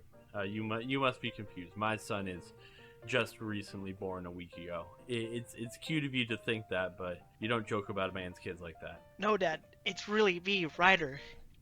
My older brother is Roy. I can't believe you've been down here all this time. He gives a long look at Ryder, and he starts noticing the similarities, and he's shocked. Well, what are you doing here? You seem to have a bunch of people here. Nobody comes down here without a real reason, especially not recently. What are you doing here? We're on this quest, and this whole diplomacy thing between 2 realms, yada yada. I really wasn't paying attention, but we need to somehow figure out a way to talk to La Madre. La Madre Maria? Yeah, I think that was her name. If you're looking to get a meeting with La Madre, I might be able to help you out there. My job was to help her out with a couple of things. Here, we can talk about the specifics at dinner, but yeah, I can get you that hookup probably sometime tomorrow. All right. You see Renoir over in the corner of the room dabbing his eyes with a handkerchief. Oh, that is the most touching story I've ever heard. Did you say that you were going to see La Madre? Yeah? Why? Renoir runs over and falls to his knees at your feet. Oh, please, I too have my own desperate tale of woe.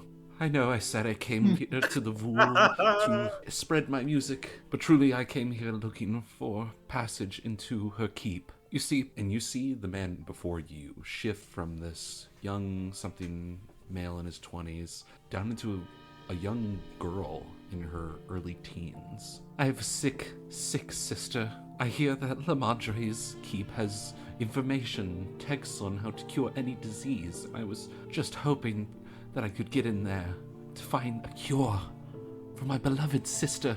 She's like me, but she can change into many forms, but her body can't handle it all. Please, allow me to come with you so that I can save my sister. You've been reunited with your family. Please give me the opportunity to save mine. All right, kiddo. I'm going to trust you, but please do not pull anything funny, okay? Whoa, hold on. If he has to come, can't my dad come along with me? Right, Dad? We could catch up together and everything? I'm sorry, kid. There's work to be done. Garion doesn't like it when I'm not doing my job. So, before you leave, I mean, the night's still young. Let's go have some dinner. Of course, yes. I know a place where they have the strongest drinks. No, in all honesty, I'm surprised you told anybody about what you saw down there. Hello? Hello? Who's talking? I don't know. It's been a while since I've remembered anything. Maybe you could give me a name. Jack. Jack. I appreciate the theming. It's quaint. And you are? Ryan. Ryan, thank you so much for waking me up. You're a very strong man. Your energy is infectious. You seem wise too. Not telling anybody about this stuff. They've got so much going on already. So, I reckon if we just keep it how it is, Wasn't planning on it. then I'll sit back and watch. Everyone soon meets up at the recommended Foolish restaurant, and everyone catches their bearings in this new environment. Chuck introduces himself to the rest of the party members, and they begin to eat, all except for Angel, who seems to be disgusted with the food that he was given. They begin to finish their meals, as their vision starts to blur, and their brain starts to fog, as their heads fall to the table, fully sedated. The back door is kicked down, and Angel misty steps, teleporting himself out of the building, and walking in is a familiar face, Roy Grimm. The GOAT! Chance Belita. You know, they say an eye for an eye makes the world go blind. But a leg for a leg? Oh, that I can do.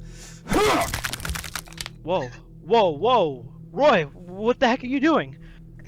Ryder, it's nice to see you awake, although if I wanted you asleep, you'd be asleep like the rest of them. What? What did you do to them? Come on, you couldn't expect me not to get back for Belita after what happened to my leg back in that fight with Darby. Come on. Roy, what? Brother, I just wanted to talk to you. Do you ever wonder what happened to Mom? Mom? Well, I mean, yeah, Roy, what are you talking about? When I took over the Darby fortune, my prize for betraying your little ragtag group of friends, I also inherited all of his records, his mission reports. Here, take a look at this file. A train robbery on the night Mom went missing. Her name's right there. And the operative, the one who destroyed that train, Ace Belita. No. He did this to us.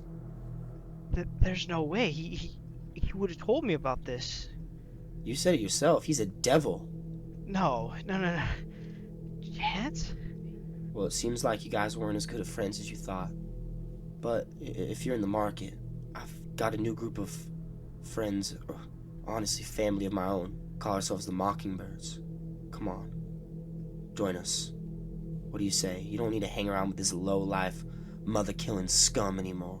Let's be the family that we knew we should be. I did every little bit of this for you, Ryder. Please, come and join us. Join you?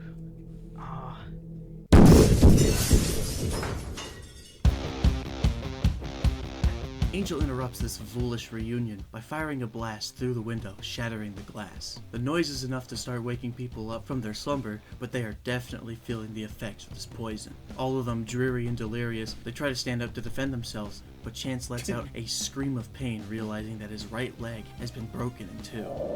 Appearing behind Roy are his fellow gang members. Jane Clark, a gold dragonborn with the skills to walk with what she talks. Barry Blanco, a human outlaw, and the man Rowan is actively seeking. And Mackenzie Darby, daughter of the most feared criminal in all of Infersia. Together, they are the Mockingbirds, the newest crime syndicate this side of the Hoff. And they've come to kick some ass and take some names. Not much in terms of combat has happened to this party up until this point, and that definitely shows because they appeared to be severely under-equipped to deal with this rival gang. This attack was planned exceptionally, most likely due to Roy's prior experience with Chance and his insight knowing how Chance leads a group of ragtags. But even so, they didn't even seem to be breaking a sweat. Which leads us to outside the bar, where Angel notices someone intently watching this battle. It's a young human girl, someone who definitely should not be in the Vool by herself. When Angel asks her what she's doing, she innocently responds saying, "My name is Eve Winters and I'm gonna help my friends win." And for the first time in a very long time during a battle, Angel Eyes has no idea what to do. This newly formed rival gang brought a child to the depths of Tartarus. but he refused to hurt Eve, even though he knew that they would probably lose if he didn't stop her. But finally, he's able to get something out of her. He asks her how she plans to leave this place after they win, and she responds by pulling out a small marble from her front pocket, and with a bit of hesitation, Angel apologizes to her and shoots the marble right out of her hand. I have to go. And he lunges forward, grabs Jane by the shoulder as she crushes her orb, and is whisked away with her. The group had survived, and had even managed to stop Roy from teleporting away himself, tying his hands behind his back. They begin delineating and contemplating what they should do with him, what questions they should ask him. But Ryder was horribly conflicted. He wasn't given the opportunity or the time needed to make such an important decision, and now knowing the news of his mother, he can't stand to see Roy captured again. So he's able to avoid the party's attention as he grabs the marble, giving it to Roy, allowing him to escape with the rest of his party. Though they had survived the Mockingbird's sneak attack, they end up learning that the reason why the main castle has been cut off from the rest of civilization is because they believe that their leader has been poisoned. When they eventually decide to approach a couple of the guards, Chance persuades them to allow him to try to help heal La Madre. Along with Chuck's rapport, they are allowed entry, as they all float across on a canoe over a massive moat, the main protection the castle has against unwanted entry. When they make it to the other side, they are stripped of their weapons and are allowed in through the front gate. Soon after, Renoir shapeshifts into one of the guards and sneaks off from the rest of them and approaches the library as the rest of them enter the throne room. And instead of seeing the once powerful and imposing Ice Queen, they see a sick woman slumped over in her chair. Chance very delicately is able to diagnose her, and with a couple lucky medicine rolls, Chance is able to extract the ichor poisoning her as she regains consciousness, realizing what Chance had just done for her. Right, Inferisa. You have healed me. I thank you for that with a moment of my time. How may I listen to you? As you know, I know there's a lot of tension right now between the good people of the Vul and up over there in Egon and, of course, Infersia. We were sent here by the mayors of Infersia to hopefully organize some sort of peace council to work something out between everybody. Instead of enemies, tiefling, you speak of the ones who poisoned me. I understand you have reason to be angry, and of course that's a horrible thing to do to someone else, but I think the best way to go through this is to talk about it, and I'm sure we could reach some sort of agreement that would be acceptable to both parties without any bloodshed. Without any bloodshed. You seem to be a man of virtue. I cannot doubt that. But the people you associate yourself with are thieves. Appearing before them all is Renoir, completely frozen in a block of ice. Infersians, always getting yourselves in places you shouldn't be. Why do you step into my court and demand peace for something that has nothing to do with you? La Madre Maria, I am so sorry for my acquaintance's actions. I had no idea he did that. With that being said, if you'll allow me to be frank, we've been down here in the Vul for quite a while now, going on a week. Everyone we've talked to seems to have a high respect for you. And from what I can tell... And you are correct. Today was the start of my journey, that I myself am not mortal, like all others. I will go on the day that you described. However, those who hold respect for me in this place do so because I am authority. So I cannot let you leave until all of you kneel. Everyone in the room begins to bow down before La Madre, all except for one 6-foot black crow.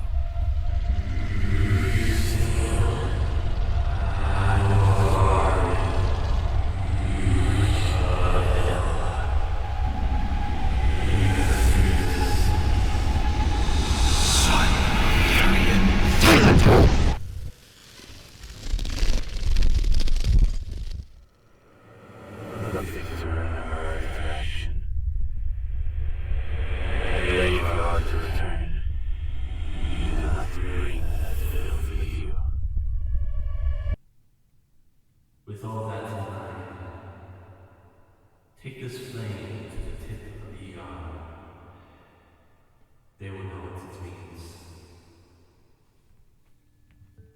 Chance was successful at persuading La Madre, but it doesn't guarantee peace. Not yet. After being escorted out, Chuck is waiting for them and offers them passage out of the Vool.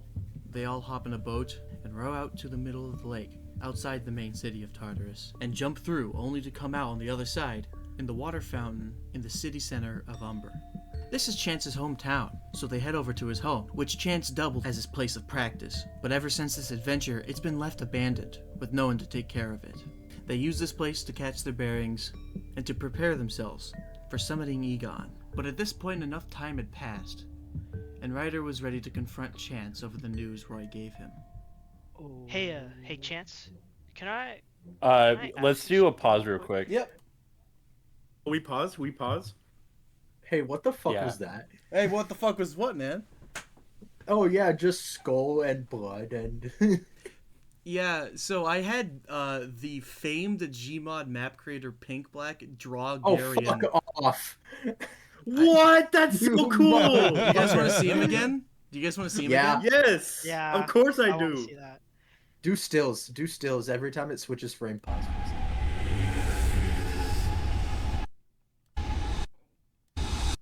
There's the first one. What? Okay. There's the second one. And there's the third one. That's Technically, I did draw this. You asshole! You made me do the reference image for that. Yeah, he asked That's for so one. funny. Months ago.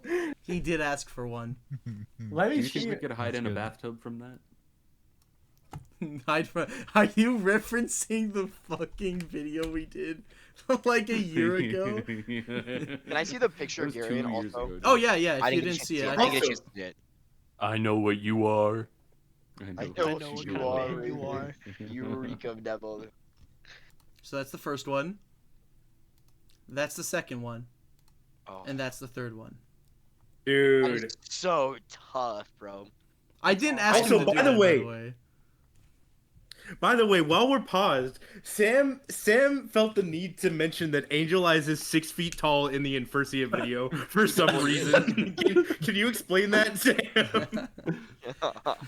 Instead of just saying the only one to not kneel was Angel Eyes, I was like, okay, let's just give a physical description as a way of changing how I talk. okay. Okay? Fucking calm down, Hey alright? Sam, Reference I'm gonna send you an Yeah, the arm reference brace for image. when you break your arm jacking yourself off. Alright, but fuck off. This The isn't only even one- me! This isn't me! there's That's a my dope- patron! This is the guy There's that I a hate the dope- most! Die! So Look at the him. huge super powerful guy shows up, and the only one to not kneel is my guy, 6 foot by the way, who decides to stand proud. Did I mention he's 6 foot, by the way? 6 foot, by the way? Man has entered I'll the change scene. the dialogue, you assholes. But No, don't you my- dare change No, it. no. my guy, Don't change it. my guy who reads feminist literature and drinks matcha. Performative Angel Eyes. He's tall and rich. By the way, I use paper straws, by the way. 6 foot PTW. Fuck you. No, we're just memeing. Yeah, let it be known. Let My it be known. patron. I was asked probably 4 months ago at this point by Sam. Hey, I'm having someone else do art for Infersia, and they need a reference image. Can you draw Garion like analog horror? Yep. How the Whoa, fuck do that's you sick. draw analog horror? Well, you fucking did it because he ran with that image. Yeah. My patron is period cramps, and I know that it can be killed. Patron's period cramps. I've suffered. This world I we know live in what you is a true women horror. have gone through. He's like, oh, Infersia not a is feminist. hell on earth. After Infersia Pink is Black had hell on earth after because Pink women Black had do not drawn make that, enough. he asked me like, "Hey, who did I just draw? I want to know more about him." And I was like, "All right." Oh. And so I wrote a paragraph of Garion lore to him. So That's so Yeah. awesome. Pink Black Angel- knows Angel who sees Garion is confirmed. it's true. It's true. Angel Eyes sees Mac Darby and says, "Who did this to you?" are we ignoring the fact that there's a potential for a Pink Black Infersia map now? Ooh. Yeah, it's true. It's I true. can't wait for Gmod Balder. Gmod Balder. Yeah. That Hey, could actually we already have the character models for it. Just need the map. All right, I needed a pause because I desperately needed Sean to be here. Oh, because what's happening is, what did you guys think of I'm so sorry. Lamadre's voice? So good. Goated. That was good. Very good. Yeah. Absolute cinema, dude. That was good. I've been saying it for years. Lamadre is my favorite Infersia NPC. I've been on that shit, dude. See, dude, like I wasn't cinema. as there with that as Reese was, but with that edit with the voice filter, I'm like, oh shit, damn, that was actually tough as hell. Holy shit. I just think it's so funny that I was the only one that heard what Connor said, because you all were fucking talking when he did that whole "you reek of devil, you crow scum," basically. Well, you had just mentioned that Angel Eyes was 6 foot, so fuck you. Yeah, Let me stylize my distracted by monologue. six You foot. bastard. Sorry, it was bizarre. More important than others. It was bizarre. Everybody was kneeling in front of Lamadre, and Angel Eyes was just sipping on kombucha. He said, "I'm not kneeling because I recognize that we're equals. You a woman and I a man." He pulled out the redemption bourbon. I'm not listening. I'm not kneeling. I'm listening. I got that shit on me. It'd be more performative if I did kneel. It'd just be a little too much. I sat my Kenku S down and listened. I regret this video. Did you know I'm 6 foot? Can I get my matcha latte with the most ethical milk, please? We can't turn Angel Eyes into a millennial. Lamadre goes, I see you use oat milk. It's not Angel Eyes. It's you it's no Aura longer Eyes. need It's to what kneel. eyes? Aura eyes. Dude. Aura eyes. Aura eyes. The rest of the party was either frozen, aura farming, or eyes. frozen in a block of ice like Scrap from Ice Age. That's true. That's true. At this point, enough time had passed, and Ryder was ready to confront Chance over the news Roy gave him. Hey, Chance, can I ask you something real quick? Yeah, sure, Ryder. What is it? Oh no. Now, Chance, be honest with me, man. I hear something. Yeah, okay. The I'll be Valkyries. honest. Did you kill my mom? What? This is the tone. Ryder, that's not something to joke about. I did not. Yeah. I didn't kill your mom. Don't bullshit me, Chance. Don't bullshit me right now. Roy told me that you killed Oh my no! mom, Wait, I know and then what's he happening. handed me this letter. What the hell is he talking about? Oh shit! I remember that train. Ryder, I'm so Fuck. sorry. I didn't. That was when I was working for Darby. You kill so many people on those trains. You don't know who any of them are. And I had no idea. You knew this whole time, and you didn't even once think about telling me. Ryder, I'm. God damn it. I should kill you. I really should. Out of all the times to draw my rifle against you, this should be one of them. But you know what, Chance? I'm not. From the 9 hells to the tip of Celestia, from the ice to the Sunhoff, I, Ryder Grimm, will slander, curse the name of Chance Bellina to my dying last breath. Do you hear me, Chance? Whatever reputation you thought you could rebuild, I will destroy. That was my God. That was not the dome. Go That was not the dome piece. It's fire. How do you like that, Reese? Absolute cinema, dude. That's the funniest freaking thing I've ever seen. Sam, Yeah, man. Sam, that needs to be a YouTube short. Yeah. I, Ryder Grimm, will slander. So we already have a scene of Ryder being like, "I'm gonna fucking pull the trigger. I'm gonna kill you, Chance. You're an evil piece of shit. I'm gonna kill you." So what are we supposed to do? Do that again? No, right? We gotta make this interesting. So I told Asa, "Hey, what if this was funny? What if we built up your slander arc of book 3 right now? So how about you say some shit like, from the tip of Celestia to the 9 hills, I will slander your name." And so he ran with that idea. Across. Oh yeah. Across heaven, or what is it? Throughout heaven and earth, I alone I alone am the slanderous one. Ryder Grimm invented cancel culture. That's true. That's true. He was the most he was the fuck. All right, nope. We're done here. Clip that. We're done here. Start the video. Yeah, sure, man. I will destroy. It's so peak, dude. How could Chance even begin to respond to that? Before, Ryder's antics were troublesome for sure, but this seemed different. Like he had hit a boiling point. Ryder had already decided that he wasn't going to be the one to kill Chance, but that won't stop him from getting his revenge, so it seems. The city of Umber isn't unfamiliar to Renoir, so he chooses to walk it alone, avoiding his party members, knowing full well that he did just betray them. The answer they were seeking down there wasn't his to find, and now the voice that's constantly whispering is now starting to yell, eating at his conscience. So towards the other side of Umber, Renoir finds a black stem dealer, a highly potent and very popular drug in the land of Infersia, in the vain attempt to drown him out.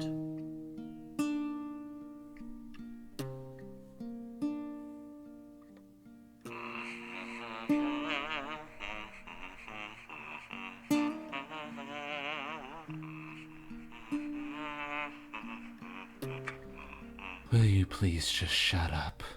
Oh, so he speaks. I didn't know hypocrites could do that. Trying to live forever, but wasting away in an alley like this. None of your fucking business. You know, I share the same living space as you do, so I think it is my business. And why do you think I do this? I'm sick and tired of hearing your voice. Oh dear, is someone sad that they have trauma that they now have to deal with? That truly is a real shame for you, Renoir. You know, I don't think anyone has ever had to deal with trauma. Please just shut up. I don't think I am. And I don't think I have to shut up. Everyone hates you. But you can't hate something that doesn't exist, can you? No. I think that if you truly hated me, you'd tell me to get out and never come back. I think the fact that you're here is proof, verifiable proof, that you will never be able to let me go. You'll never be able to see anything other than your own baggage. You'll never be able to survive. So why don't we just stop pretending nothing else matters but you and me and this? Shut up! So I'm singing in this car park just to fill the empty air. And I'm waiting on the echoes of 1,000 little prayers. There's no comfort in a song, but the walls will sing along.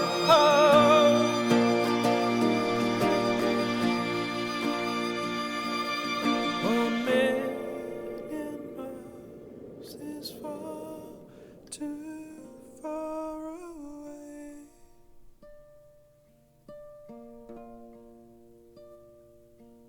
One million miles is far too far today. Time passes, and morning becomes afternoon, and afternoon becomes evening. And eventually the party is able to find Renoir, passed out in an alleyway. Ryan picks him up and brings him to Chance, and Chance makes sure that he's stable. And they take them with them, despite his lies, and despite his problems, as they head to their next stop, Egon.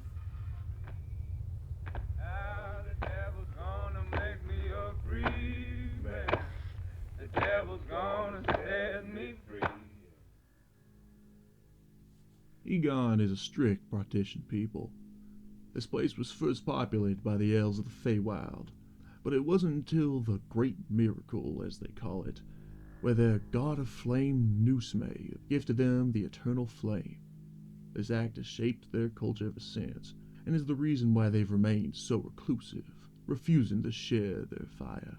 That's why La Madre's possession of but a fraction of it has embittered the relations between the two of them. Arriving at the base of Egon, it became glaringly obvious that we stick out like a mule in a church house, which makes our task rather difficult if you can imagine. But with the party's prior knowledge and what they could glean from the culture around them, Ryder and Grady devised a devilish farce.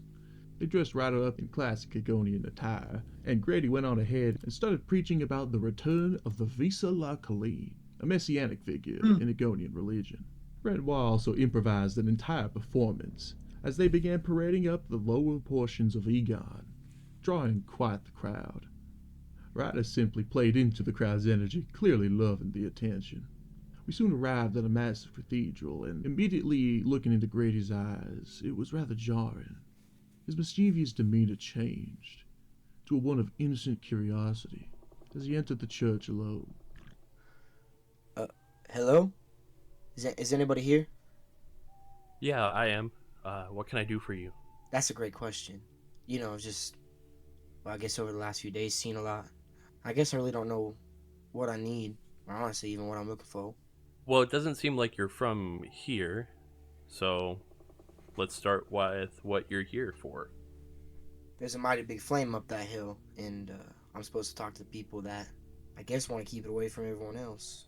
Not too convenient, ain't it? No. What do you mean? I thought you was one of them. I got a different way of thinking about things. That's why they keep me down here. Yeah, well, anyway, it kind of caused a ruckus in the town. Sorry about that, by the way.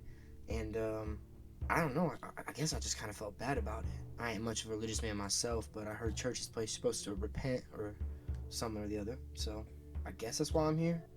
And what in particular do you have to apologize for? A lot.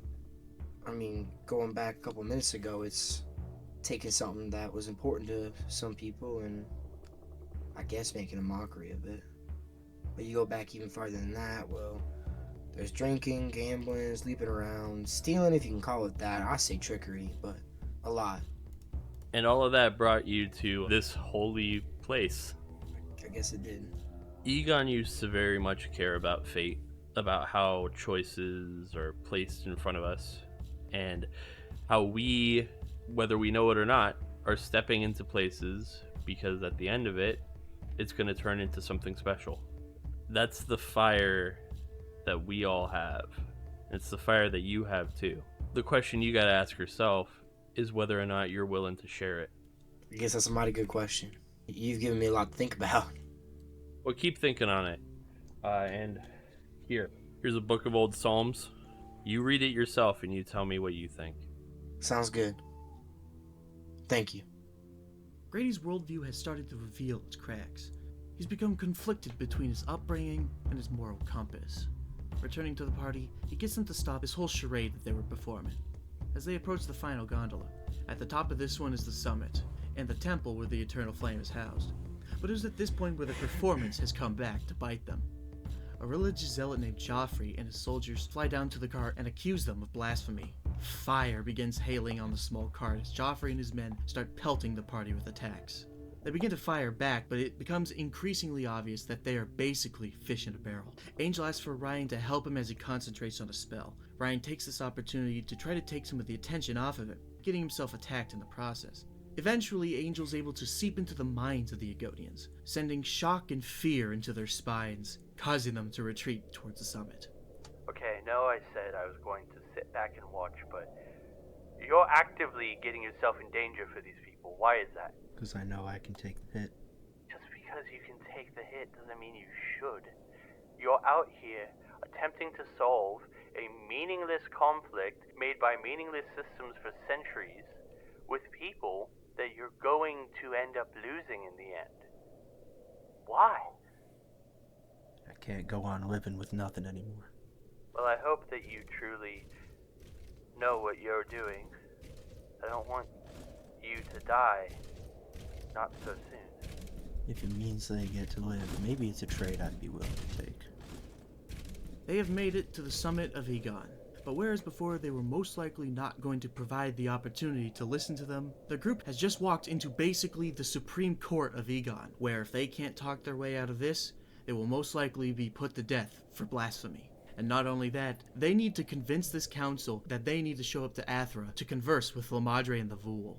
Joffrey reveals that his right leg has been completely amputated. Do you want to know what happens when we share our flame with the world? We lose a piece of us in return.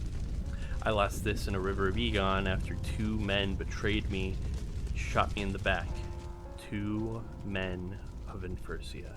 People come, people go, but the fact is these stains remain, and our flame can only stay pure for so long. If we choose to intervene in this, if we choose to reconcile, then we're tainting the flame that gives us our strength, and we're only making ourselves weaker. Look, I am so sorry you got backstabbed and lost your leg. That sounds like a bum deal.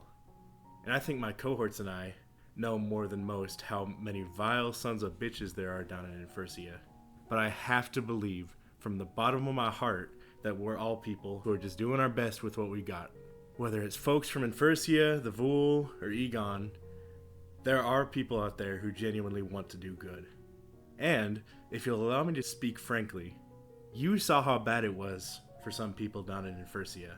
And I think that you should know how much they need help from folks like yourselves. I mean, if you're so goddamn good, then why don't you get off your high horse and share some of that goodness with the people who really need it? If you can forget your pride for one measly second and think about it, I think you'd realize how much good you're capable of doing.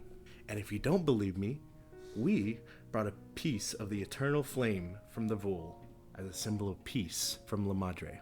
Please, all we ask is a meeting. I need you to realize how much good you're capable of. The sight of the stolen piece of the eternal flame shocks the council. Along with Chance's words, the council agrees to let them go, and that they will consider appearing in Athra, despite Joffrey's warnings. The group are once again free, and the stolen piece of the eternal flame is returned to the pyre. And the council offers the group something very interesting.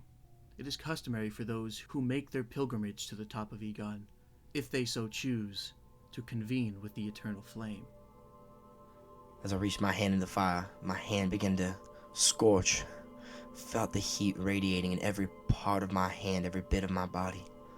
But, my hand wasn't harmed. Not in the fire. And as the warmth consumed me, I saw it. It was a bar. Back in Athra. And my mom was there. I ran up. As I went to hug her, she dissolved into flame. Flame consumed everything, consumed the bar, consumed tables of games and the people, until there was nothing but fire all around me.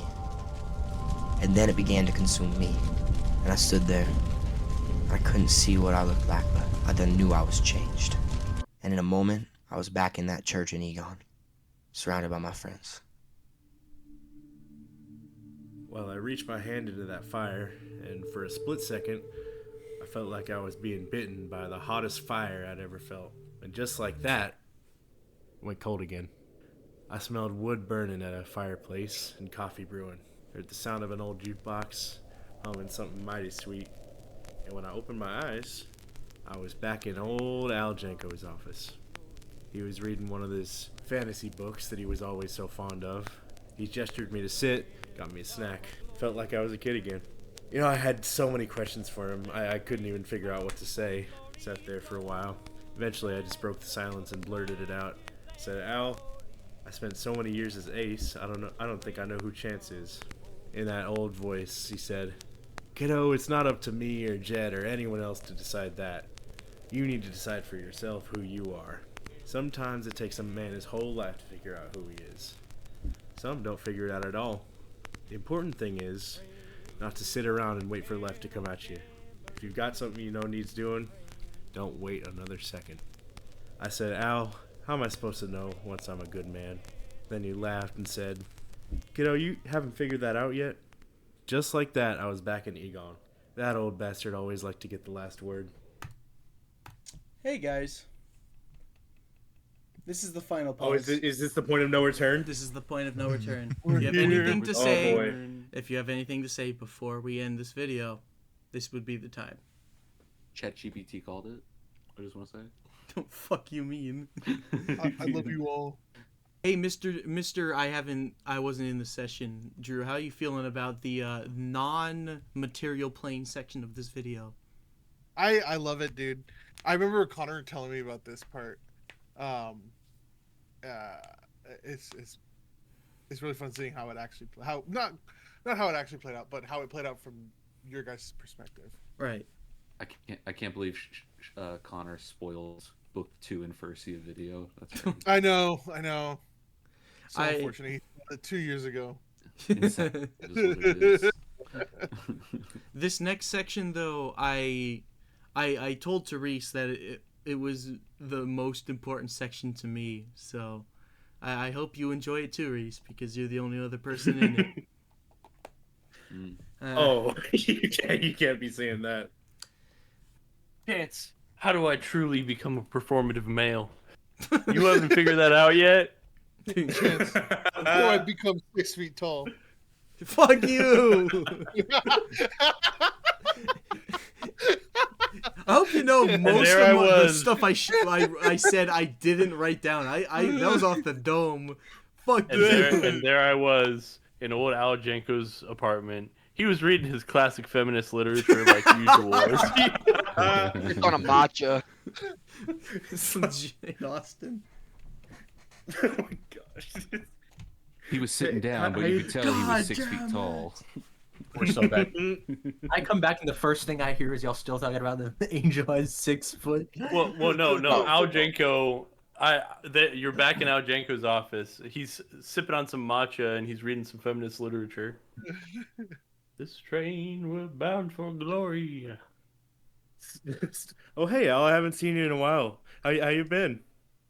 I can't believe how goddamn patriarchal our society is.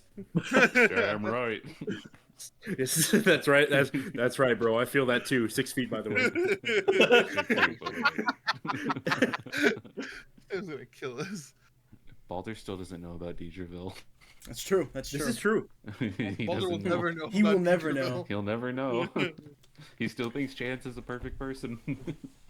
He still hasn't figured out he's you Ace asked- Belita, dude. Once he's like, oh wait, I can get that. He hasn't figured out Ace and Chance are the same person.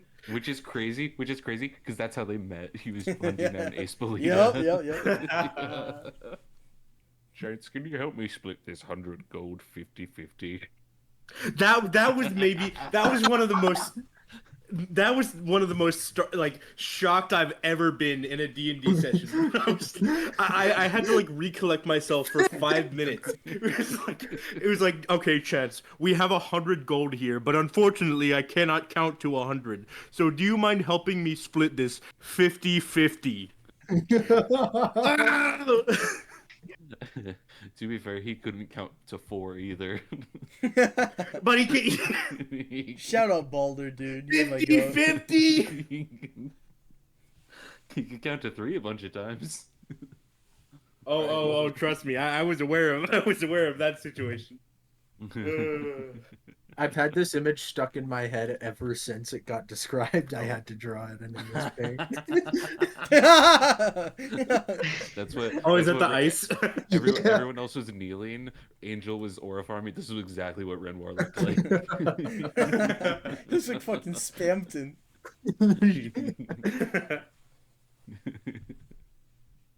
Also, by the way, here. Don't make that face, Asa, because I said Spampton, dude. Go ahead, Reese. How much? Grant, I didn't mention it at the time when you posted it, but I want you to know I haven't been able to stop thinking about your stupid freaking fantastic Waro drawing you made. It's the worst thing I've ever seen in my whole life.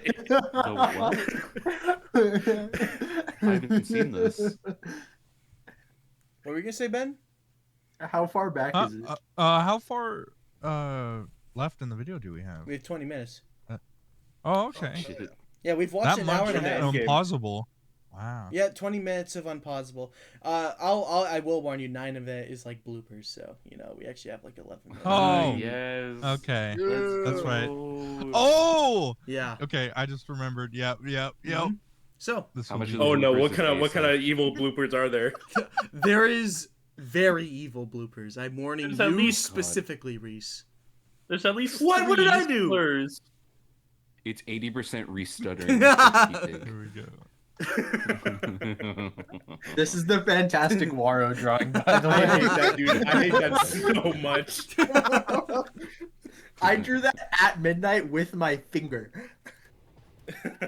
That's funny. Thank you. All right, it's about that time, gang. Are we ready? The composition on it is perfect. We need to start. Yes, sir.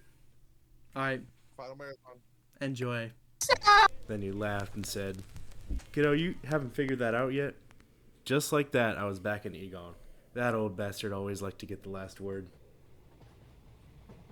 The events you've just witnessed have brought us to right here, and now we're riding home to eat the fruits of our labor. But it appears someone had a different plan in mind. Hey y'all, you mind gathering around for a sec? I got a bit of an announcement. I've been doing a lot of thinking recently, and especially after talking to La Madre and the elders over at Egon. I don't think I'm gonna be joining y'all anymore. I got a lot of questions for myself and for the world, honestly. And I think there's only one place I could get those answered. That's top of that mountain. I'm gonna miss y'all if I'm being honest, but I think this is something I gotta do. Chance, you mind if I can have a bit of your time for a moment, privately? Of course, Angel. Chance and Angel find an empty card and close the door to have a private conversation. Dealers. Really, Belita? Mount Dealers? Yeah, D-list, I think it's important. You're a damn dead man walking. So I hope you don't act all confused by their reaction in there. Is there a single member of this party that went on this damn quest for the sole virtue of solving a conflict? We all read that poem in the factory. We just so happened to have completed all the steps right before heading up to that mountain. You nearly had me convinced there, Chance. This whole redemption shtick, it almost works. I gotta give you props. Well, since it seems no one will be stopping you, then answer me this. You got a lot of men, Ace. And I don't give a damn if it was for you or for Darby. What's done is done. But what do you have to say to the dammer? Because Ace, you've been traveling with the right hands of the devil. I don't kill men, I condemn them. I see to it that their souls make their weary travel to the Styx. You want to really know who I am? You look into my eyes and you'll see. I'm from down in the gulch where the goats sing and the shadows dance. If you're gonna kill yourself up some damn rock, I offer you this challenge. If you somehow make it back down to the land of the living, if you see it that we can all find redemption, then I want you to point to me what Darby's is. Well, Angel, I told you before and I'll tell you again now, my name is Chance, not Ace. That's gone. Second of all, it's not a shtick. I'm old, Angel, and I know you are too, but ever since I left Umber, many days and many nights ago, I've been asking myself one question: if I could be redeemed or not. And if I'm gonna be honest with you, Angel, I don't know, but I have to believe from the bottom of my heart that the answer is yes. And if I'm believing that for myself, I will damn well believe that for any one of y'all that I've met and became friends with and loved across this journey. And you have to believe that for yourself, Angel.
Howdy, sir. Looking for a shoe shine? Thinking about it on a day like this. Don't mind if I do. Well, it is a nice day out today. Sun is just hot enough for me to not need to drink a whole lot of water. Take a seat. What brings you into town? I don't think I have any other way of putting this. I think it's high time we save the world.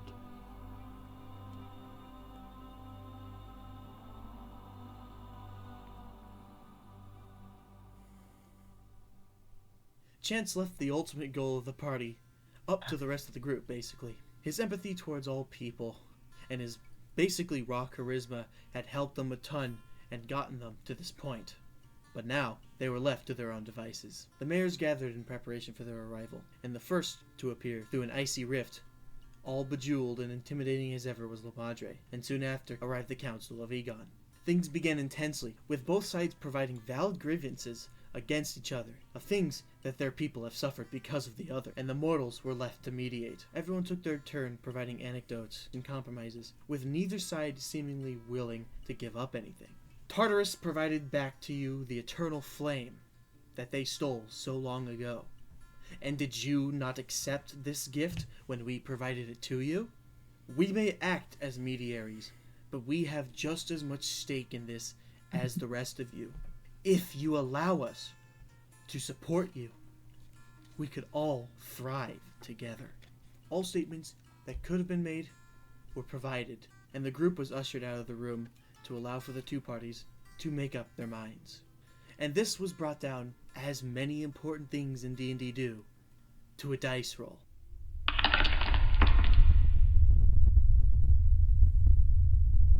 After allowing time for delineation from both sides, an agreement was struck, allowing for the material plane as a sort of neutral ground, and a beginning to peace. La Madre then soon vanished back to the Vul, and the council left soon after. Perhaps, for once, good works have been rewarded.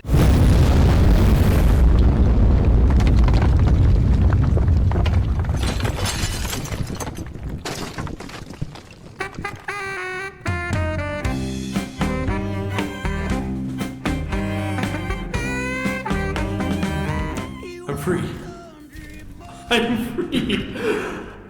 Ryan Mitz, thank you so much. Oh, I'm sure this is all very confusing for you. What was it you called me in that deck? Jack? It was a fine name, but I'm afraid it's not quite accurate. I'm Seawater, the first scholar of Asmodeus, Lord of Chaos. Oh, I was trapped down there for so long, in nothingness, in a void, all-consuming. But now, I'm free, and now I can do what I've set out to do, the way I see it. No system of government, no higher authority, no god or devil should have any reign over what I do. All thanks to you, Ryan. I want to thank you all. This really is all your fault. I also carry my bones, go down to my grave. I gave you my word, I can't give you everything. So carry my bones, go down to my grave, along with my pride. I can't take you with me.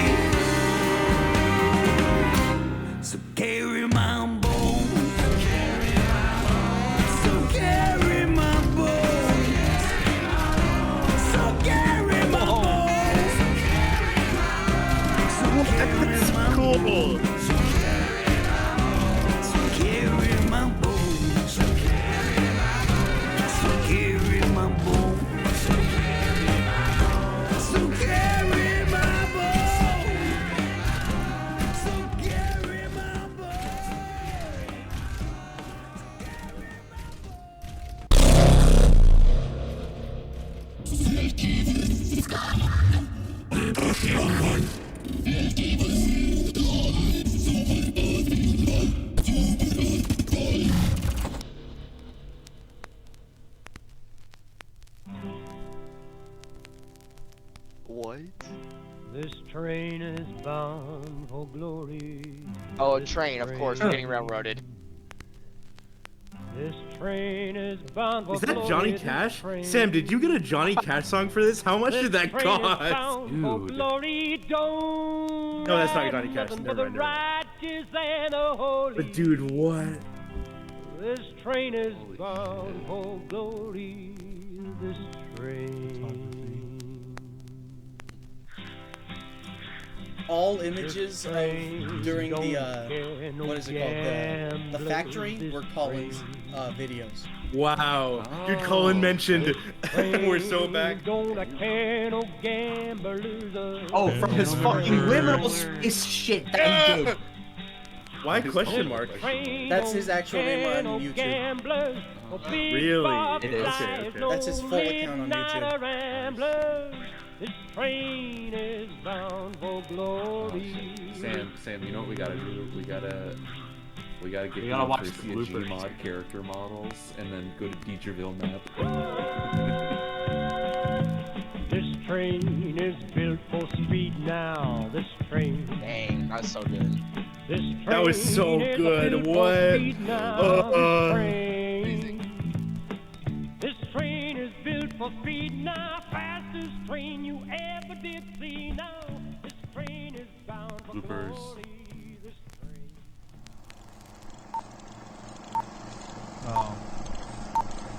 Oh no, what is this? Let's go. End credit scene? Oh, okay. Eve Winters will return. Technically. Eve Winters will not return. What is this? Straight to the blooper reel. Misty step, misty step, misty step. Wait. Actually, oh yeah, there we go. Oh, railroad. Does that follow New Vegas? Whoa. Where's Take. Book 2. What was the jump scare warning? Right Grim, right in Redmore's apartment. So that's Redmore's door. It wasn't working, so I kind of just pushed it over, you know. I didn't even see you guys do this. Just because you can take the hit doesn't mean you should. I mean, look where we are. We're trying to solve some meaningless conflicts, all set up by these meaningless systems that we all know are gonna fall apart in the end. I can't say you're entirely wrong. Reese hasn't practiced trumpet in a month and a half. What is that? Get practicing. This is the stupidest thing I've ever seen in my whole life.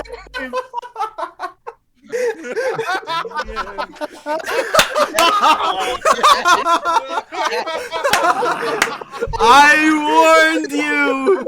I apologized in advance.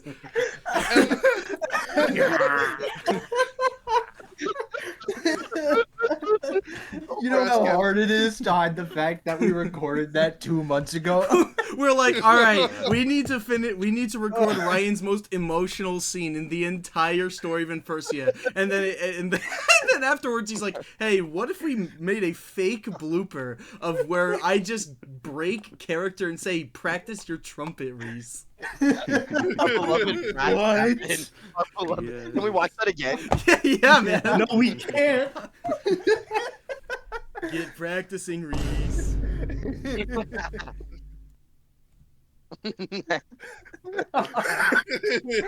Today's the People day. just think And back to Arizona for the final sessions of Infersia, and don't really know what to expect, but it's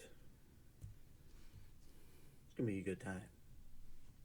It's like I'm in Colin Farland. It's Colin Farland. It's Colin Farworld. Show my face. It's Colin Farworld. Cam Scadaboo. We love that guy. Oh, are these from the trip? Hell yeah.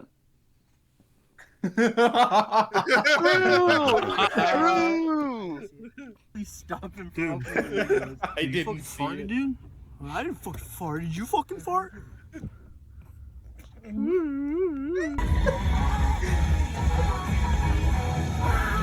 Oh my gosh. Y'all's power is crazy, dude. What the heck? I think at this point we were watching Lion King still. We're just screaming alt lines. Yo? Wait a minute. Wait a second. Oh no. Back up. Dude, I got the major munchies, dude. But Oh my Principal gosh, Skinner took this my is when I thought my chips. tire was gonna I need explode. you to go to the office and get them for me, and I'll teach you that sick ollie trick I know.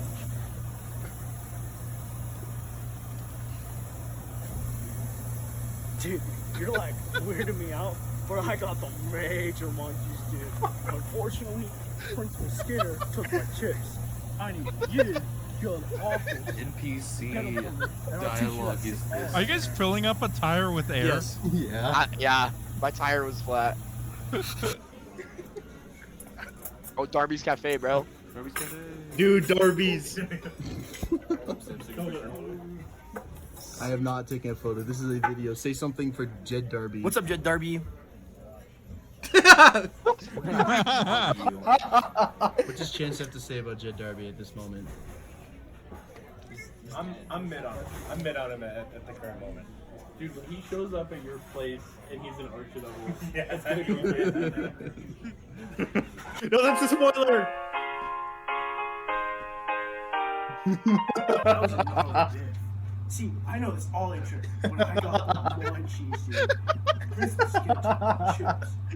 I know you go to the office, get him, and I'll teach you that sick ollie I know. I'm on it, Chief.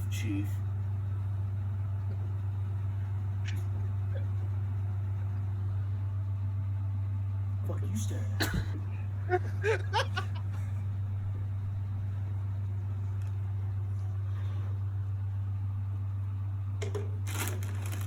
How do I not remember this? I'm like, what? I don't remember this happening, yeah. I'm like right there. I have no memory of this happening. Principal Skinner's a twit. Why? I love When you that hit line. ollie, you need to hit left bumper, right bumper, A, and B. Go ahead, try it, dude.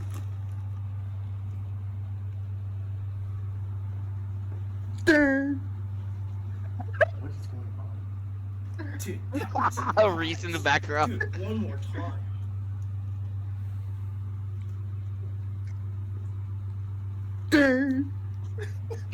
Rough heft, dude. That was gnarly. Dude, I've got a major case of the monkeys.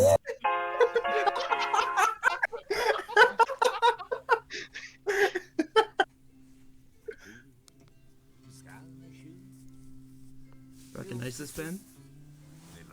No. And who? Scout on Bluff.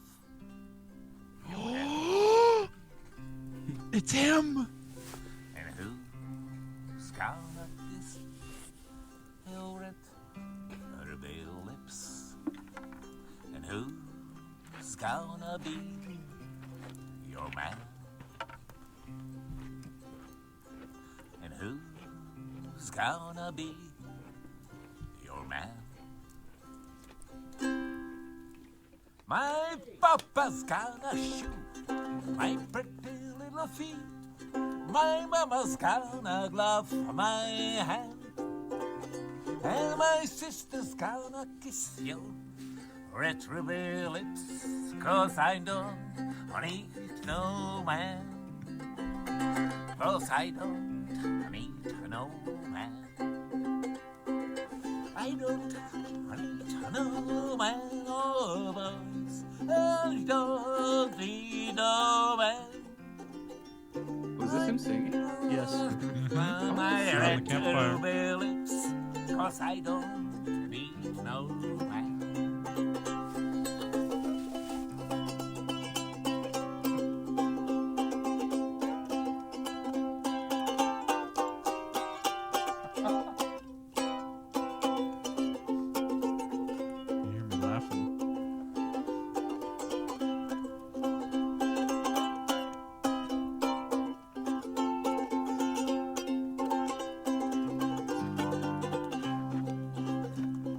Fastest train I ever did ride was 100 coaches long.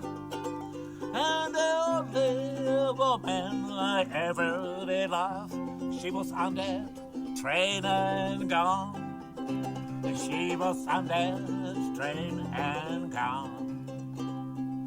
On that train and gone, boys. On that train and gone.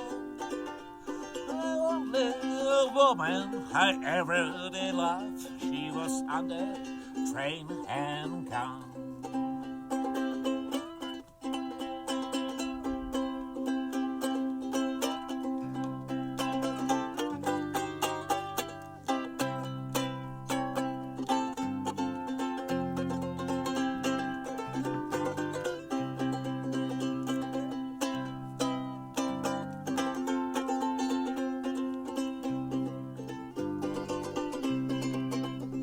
So who's gonna shoot your pretty little feet? And who's gonna love your hand? And who's gonna kiss your red ruby lips? And who's gonna be your man? And who's gonna be your man?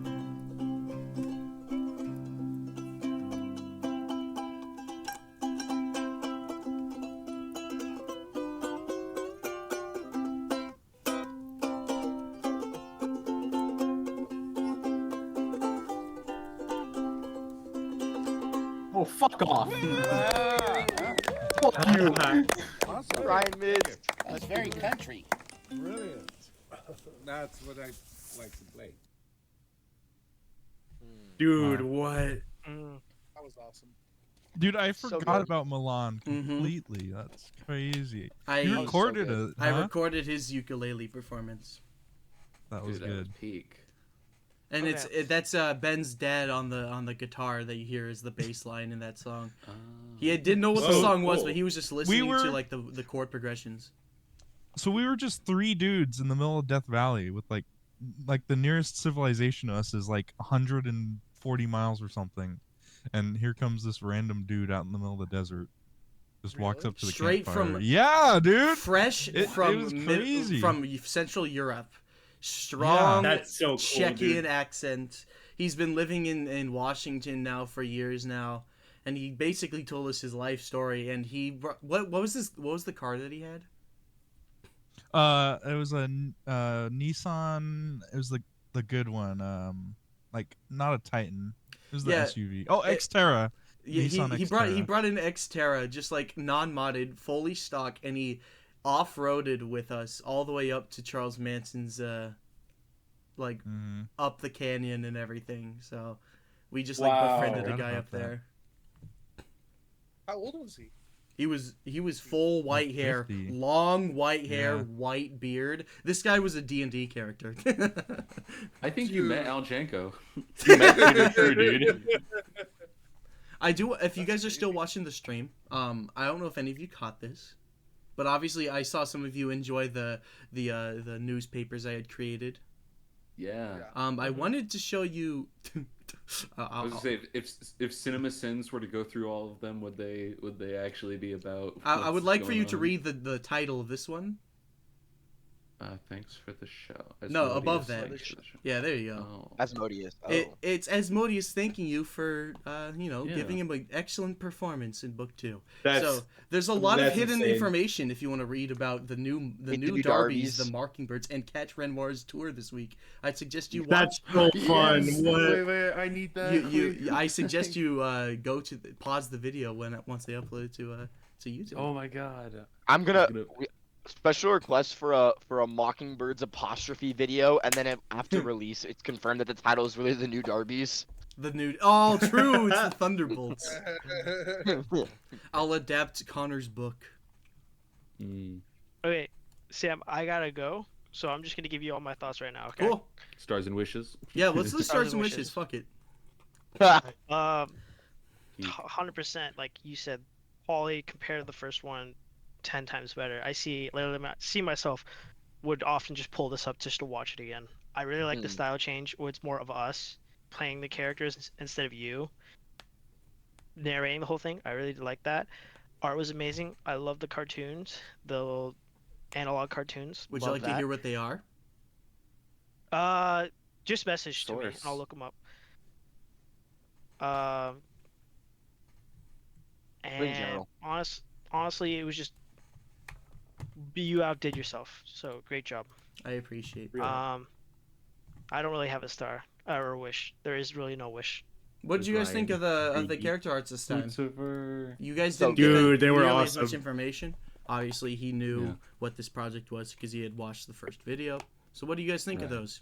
Do they fit in with the rest of it? Yeah. I dig it a lot. I'm a big fan of Rowan's, I'll be honest. Oh yeah, I like it a lot too. Definitely. Dude, low key, my goat out of the Renoir, so good. Renoir's is so like accurate. It captures him really well. Yeah, Rose, did you? Go ahead. Sam, did you send the audio clip of like me describing his appearance in the part where like a goatee that can only be described as douchey? All he saw was whatever you wrote. Oh my and God. posted in that one Google Doc that I asked He about knew 6 it. months He ago. knew it. So he knew he was douchey. Oh, that one was a pain in the ass. Yeah. I had to reshoot Isn't that just like straight up 5 you in a times. poncho? that is me in That's a him. poncho. In He a poncho packed and, it. Yeah. So when I told him to pack, I'm like, be as conservative as possible, because like I'm we're gonna in bring the a poncho. middle of the Sorry, desert. the poncho is necessary. But he sacrificed for his poncho and his I brought a pack. massive suitcase though. All I'm gonna Yeah. say, that guy in that photo, he looks like he ain't got no name, Yeah, it's the man with no name. and he looks like. And he's we 6 got feet that tall. shot. Good eye, by Literally- the way, because that is a replica of Poncho from Good Bad and the Ugly. We got that shot Oh, 2 minutes yeah. before the sun went down. Yeah, as this well. sun, by the way, That's so good. The sun was covered by the clouds the first day. We got out too late the second day. Third day, got this shot. Yes, dude. Yes. And the wind was literally pushing me. Like it was pushing me forward. It was very strong wind. It's crazy to me. Sean posted. I was saying like all 3 of Sean's characters made it in. I'm like, damn, I needed Baldur in there. I realized, wait, I did tie. Draven got like 8. That's true. main Yeah, drops that's in true. the Draven, title. you got three. Draven learned at a devil at bay. Jasper's shadow drawing. Mm-hmm. That might be my favorite part from the video. Yeah, it's also my favorite. I have to say. Yeah. That Here's was really here's good.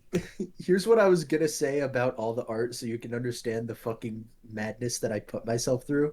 I intentionally wanted to be as detailed as my skill set allowed.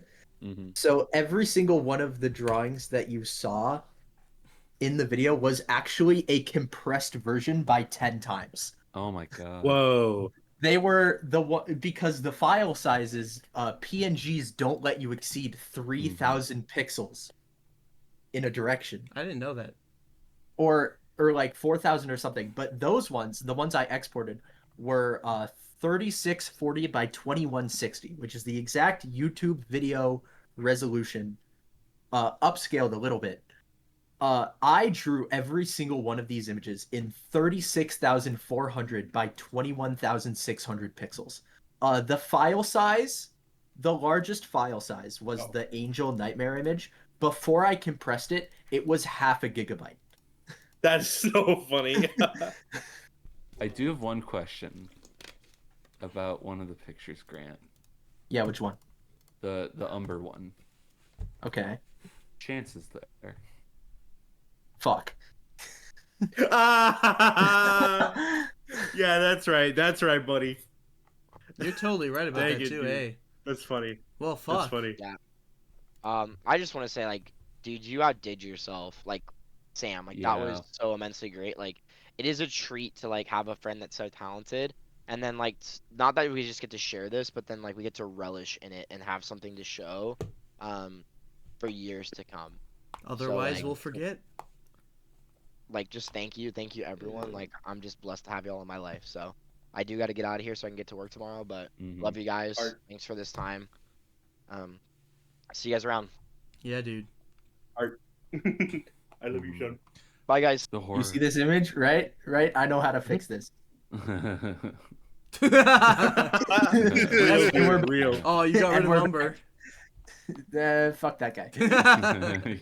He wasn't there. In fact, let's just. It's peak. Dude, that's so. I need There's blood. that. Oh my god. This took this took Ben hours because we had so many technical difficulties making it. Yo, Oh, wait, that's the wrong one. No, put that away. Put that away. Get rid of that. Dude, that's Angel Eyes' secret. It was bizarre because like when the first video dropped, we were like in the middle of like book 3, and in this we've been 6 months out of the campaign. Yeah. So it was bizarre because in more ways than one, it was kind of like saying hi to an old friend, you know. You know, I don't see people as often, you know, just with a bunch of stuff going on. So the ability to just like sit here and first of all be with y'all like in person, well, like you know what I mean, like talk with y'all in chat is super dope, and then just like revisiting this campaign, it's super cool, you know. It's just as surreal as the first time it happened. So, thank you. Did anybody else have any thoughts? Yeah, I thought like I think we've all said this at this point. Huge improvement from book 1 video. Just Thank like God. You're like the actual editing, like the like if I'm being honest, like book 1 video, as someone who knew everything that happened, I'm like, okay, I'm following along. But there are a couple points I'm like, okay, we kind of transition. This one, I'm like, this is a incredibly fully coherent story that I feel like you can follow from start to finish and not miss anything. And of course, there's going to be those bits and references that are for the people that are in the know. But that was really good. Like I feel like I could show this to other people, and they wouldn't be confused at all. And also, I'm just happy that it's finally confirmed how tall Angel Eyes is. Fuck you. The people have been wanting it. I'll ask Have we the been people wanting who it? weren't in the campaign, Mr. Stegman and Lopez. How strong of a concept do you have of book 2 now? Considering you know maybe you watched book 1 once or twice the video. Like how much of the story do you understand now? What do you think? I feel like it being played out in front of you with the people that played the characters definitely intrigues me more than the story kind of being narrated, I guess I could say. Like them Yeah. actually playing it out and Right. doing that stuff. It's like, oh, okay. I don't know. It just gives you a better perspective. I guess. The idea is like it feels like you're like watching a D&D session like ring out kind of. Obviously this Yeah, is it feels hyper condensed, but you know. Yeah, if like I said earlier, it feels like you're at the table with everyone. It was kind of hard. I'm not gonna lie, hard for me to follow along with book 1, watching it, and then trying to go back a couple months later and watching it again. It was still great to watch and great informative, but this just I don't know, it flows so much easier and is easier to like pay attention. I'm so bad at paying attention. Everyone knows this about me, but I'm so bad. This was very like gripping. Well done, Shem. And So part 3 is gonna be 3.5 hours next right? week. Well, 3.5 years. Yeah. I told you at the end of this video how much footage I have. Bro, In- VGA will be over. It's gonna be in 2 years, and it's gonna be 3.5 hours long. I told Sam he's got to split it into two parts. Right, the Mockingjay part 1 and 2. Oh, yeah. But if I did have like those were my start. If I did have a wish, it's that it compounds with a star. I loved like the editing and like I guess you could say the art direction of this video so much that like I know we have actual footage of the campaign for book 3. Yep. But I really like this style of video, and I think it's so unique that I hope we keep a lot of that. I know it's obviously easier to intersplice the actual like footage of the campaign, but like you would You'd be surprised, actually. It'd be a bit Really? difficult. I was gonna say you did BGA session 1 as like a test Mhm. to see how that would go. That is Yeah. less me putting in edits and more of me just condensing footage Cutting. down. Right. So Connor's original idea to me for book 3 was to condense the footage that I have and then put it on a channel for people who want to just relive book 3 in its entirety. And I am tempted to do that. I do have an idea in mind for book 3. However, it would cost me so much money to do that it is not economically responsible for me to do. Channel members, Drew Lopez, get on that. Right. I have an idea. I can try dictating it right now to you guys if you're interested. The idea would be to have what book 2 is in sections of like things happen, voice acted sections. But instead of doing what I did with book 2 with the musical numbers, with like the lyrics showing up on screen with Renoir's thing and Angel's thing, I would have minute-long animated features, basically. Whoa!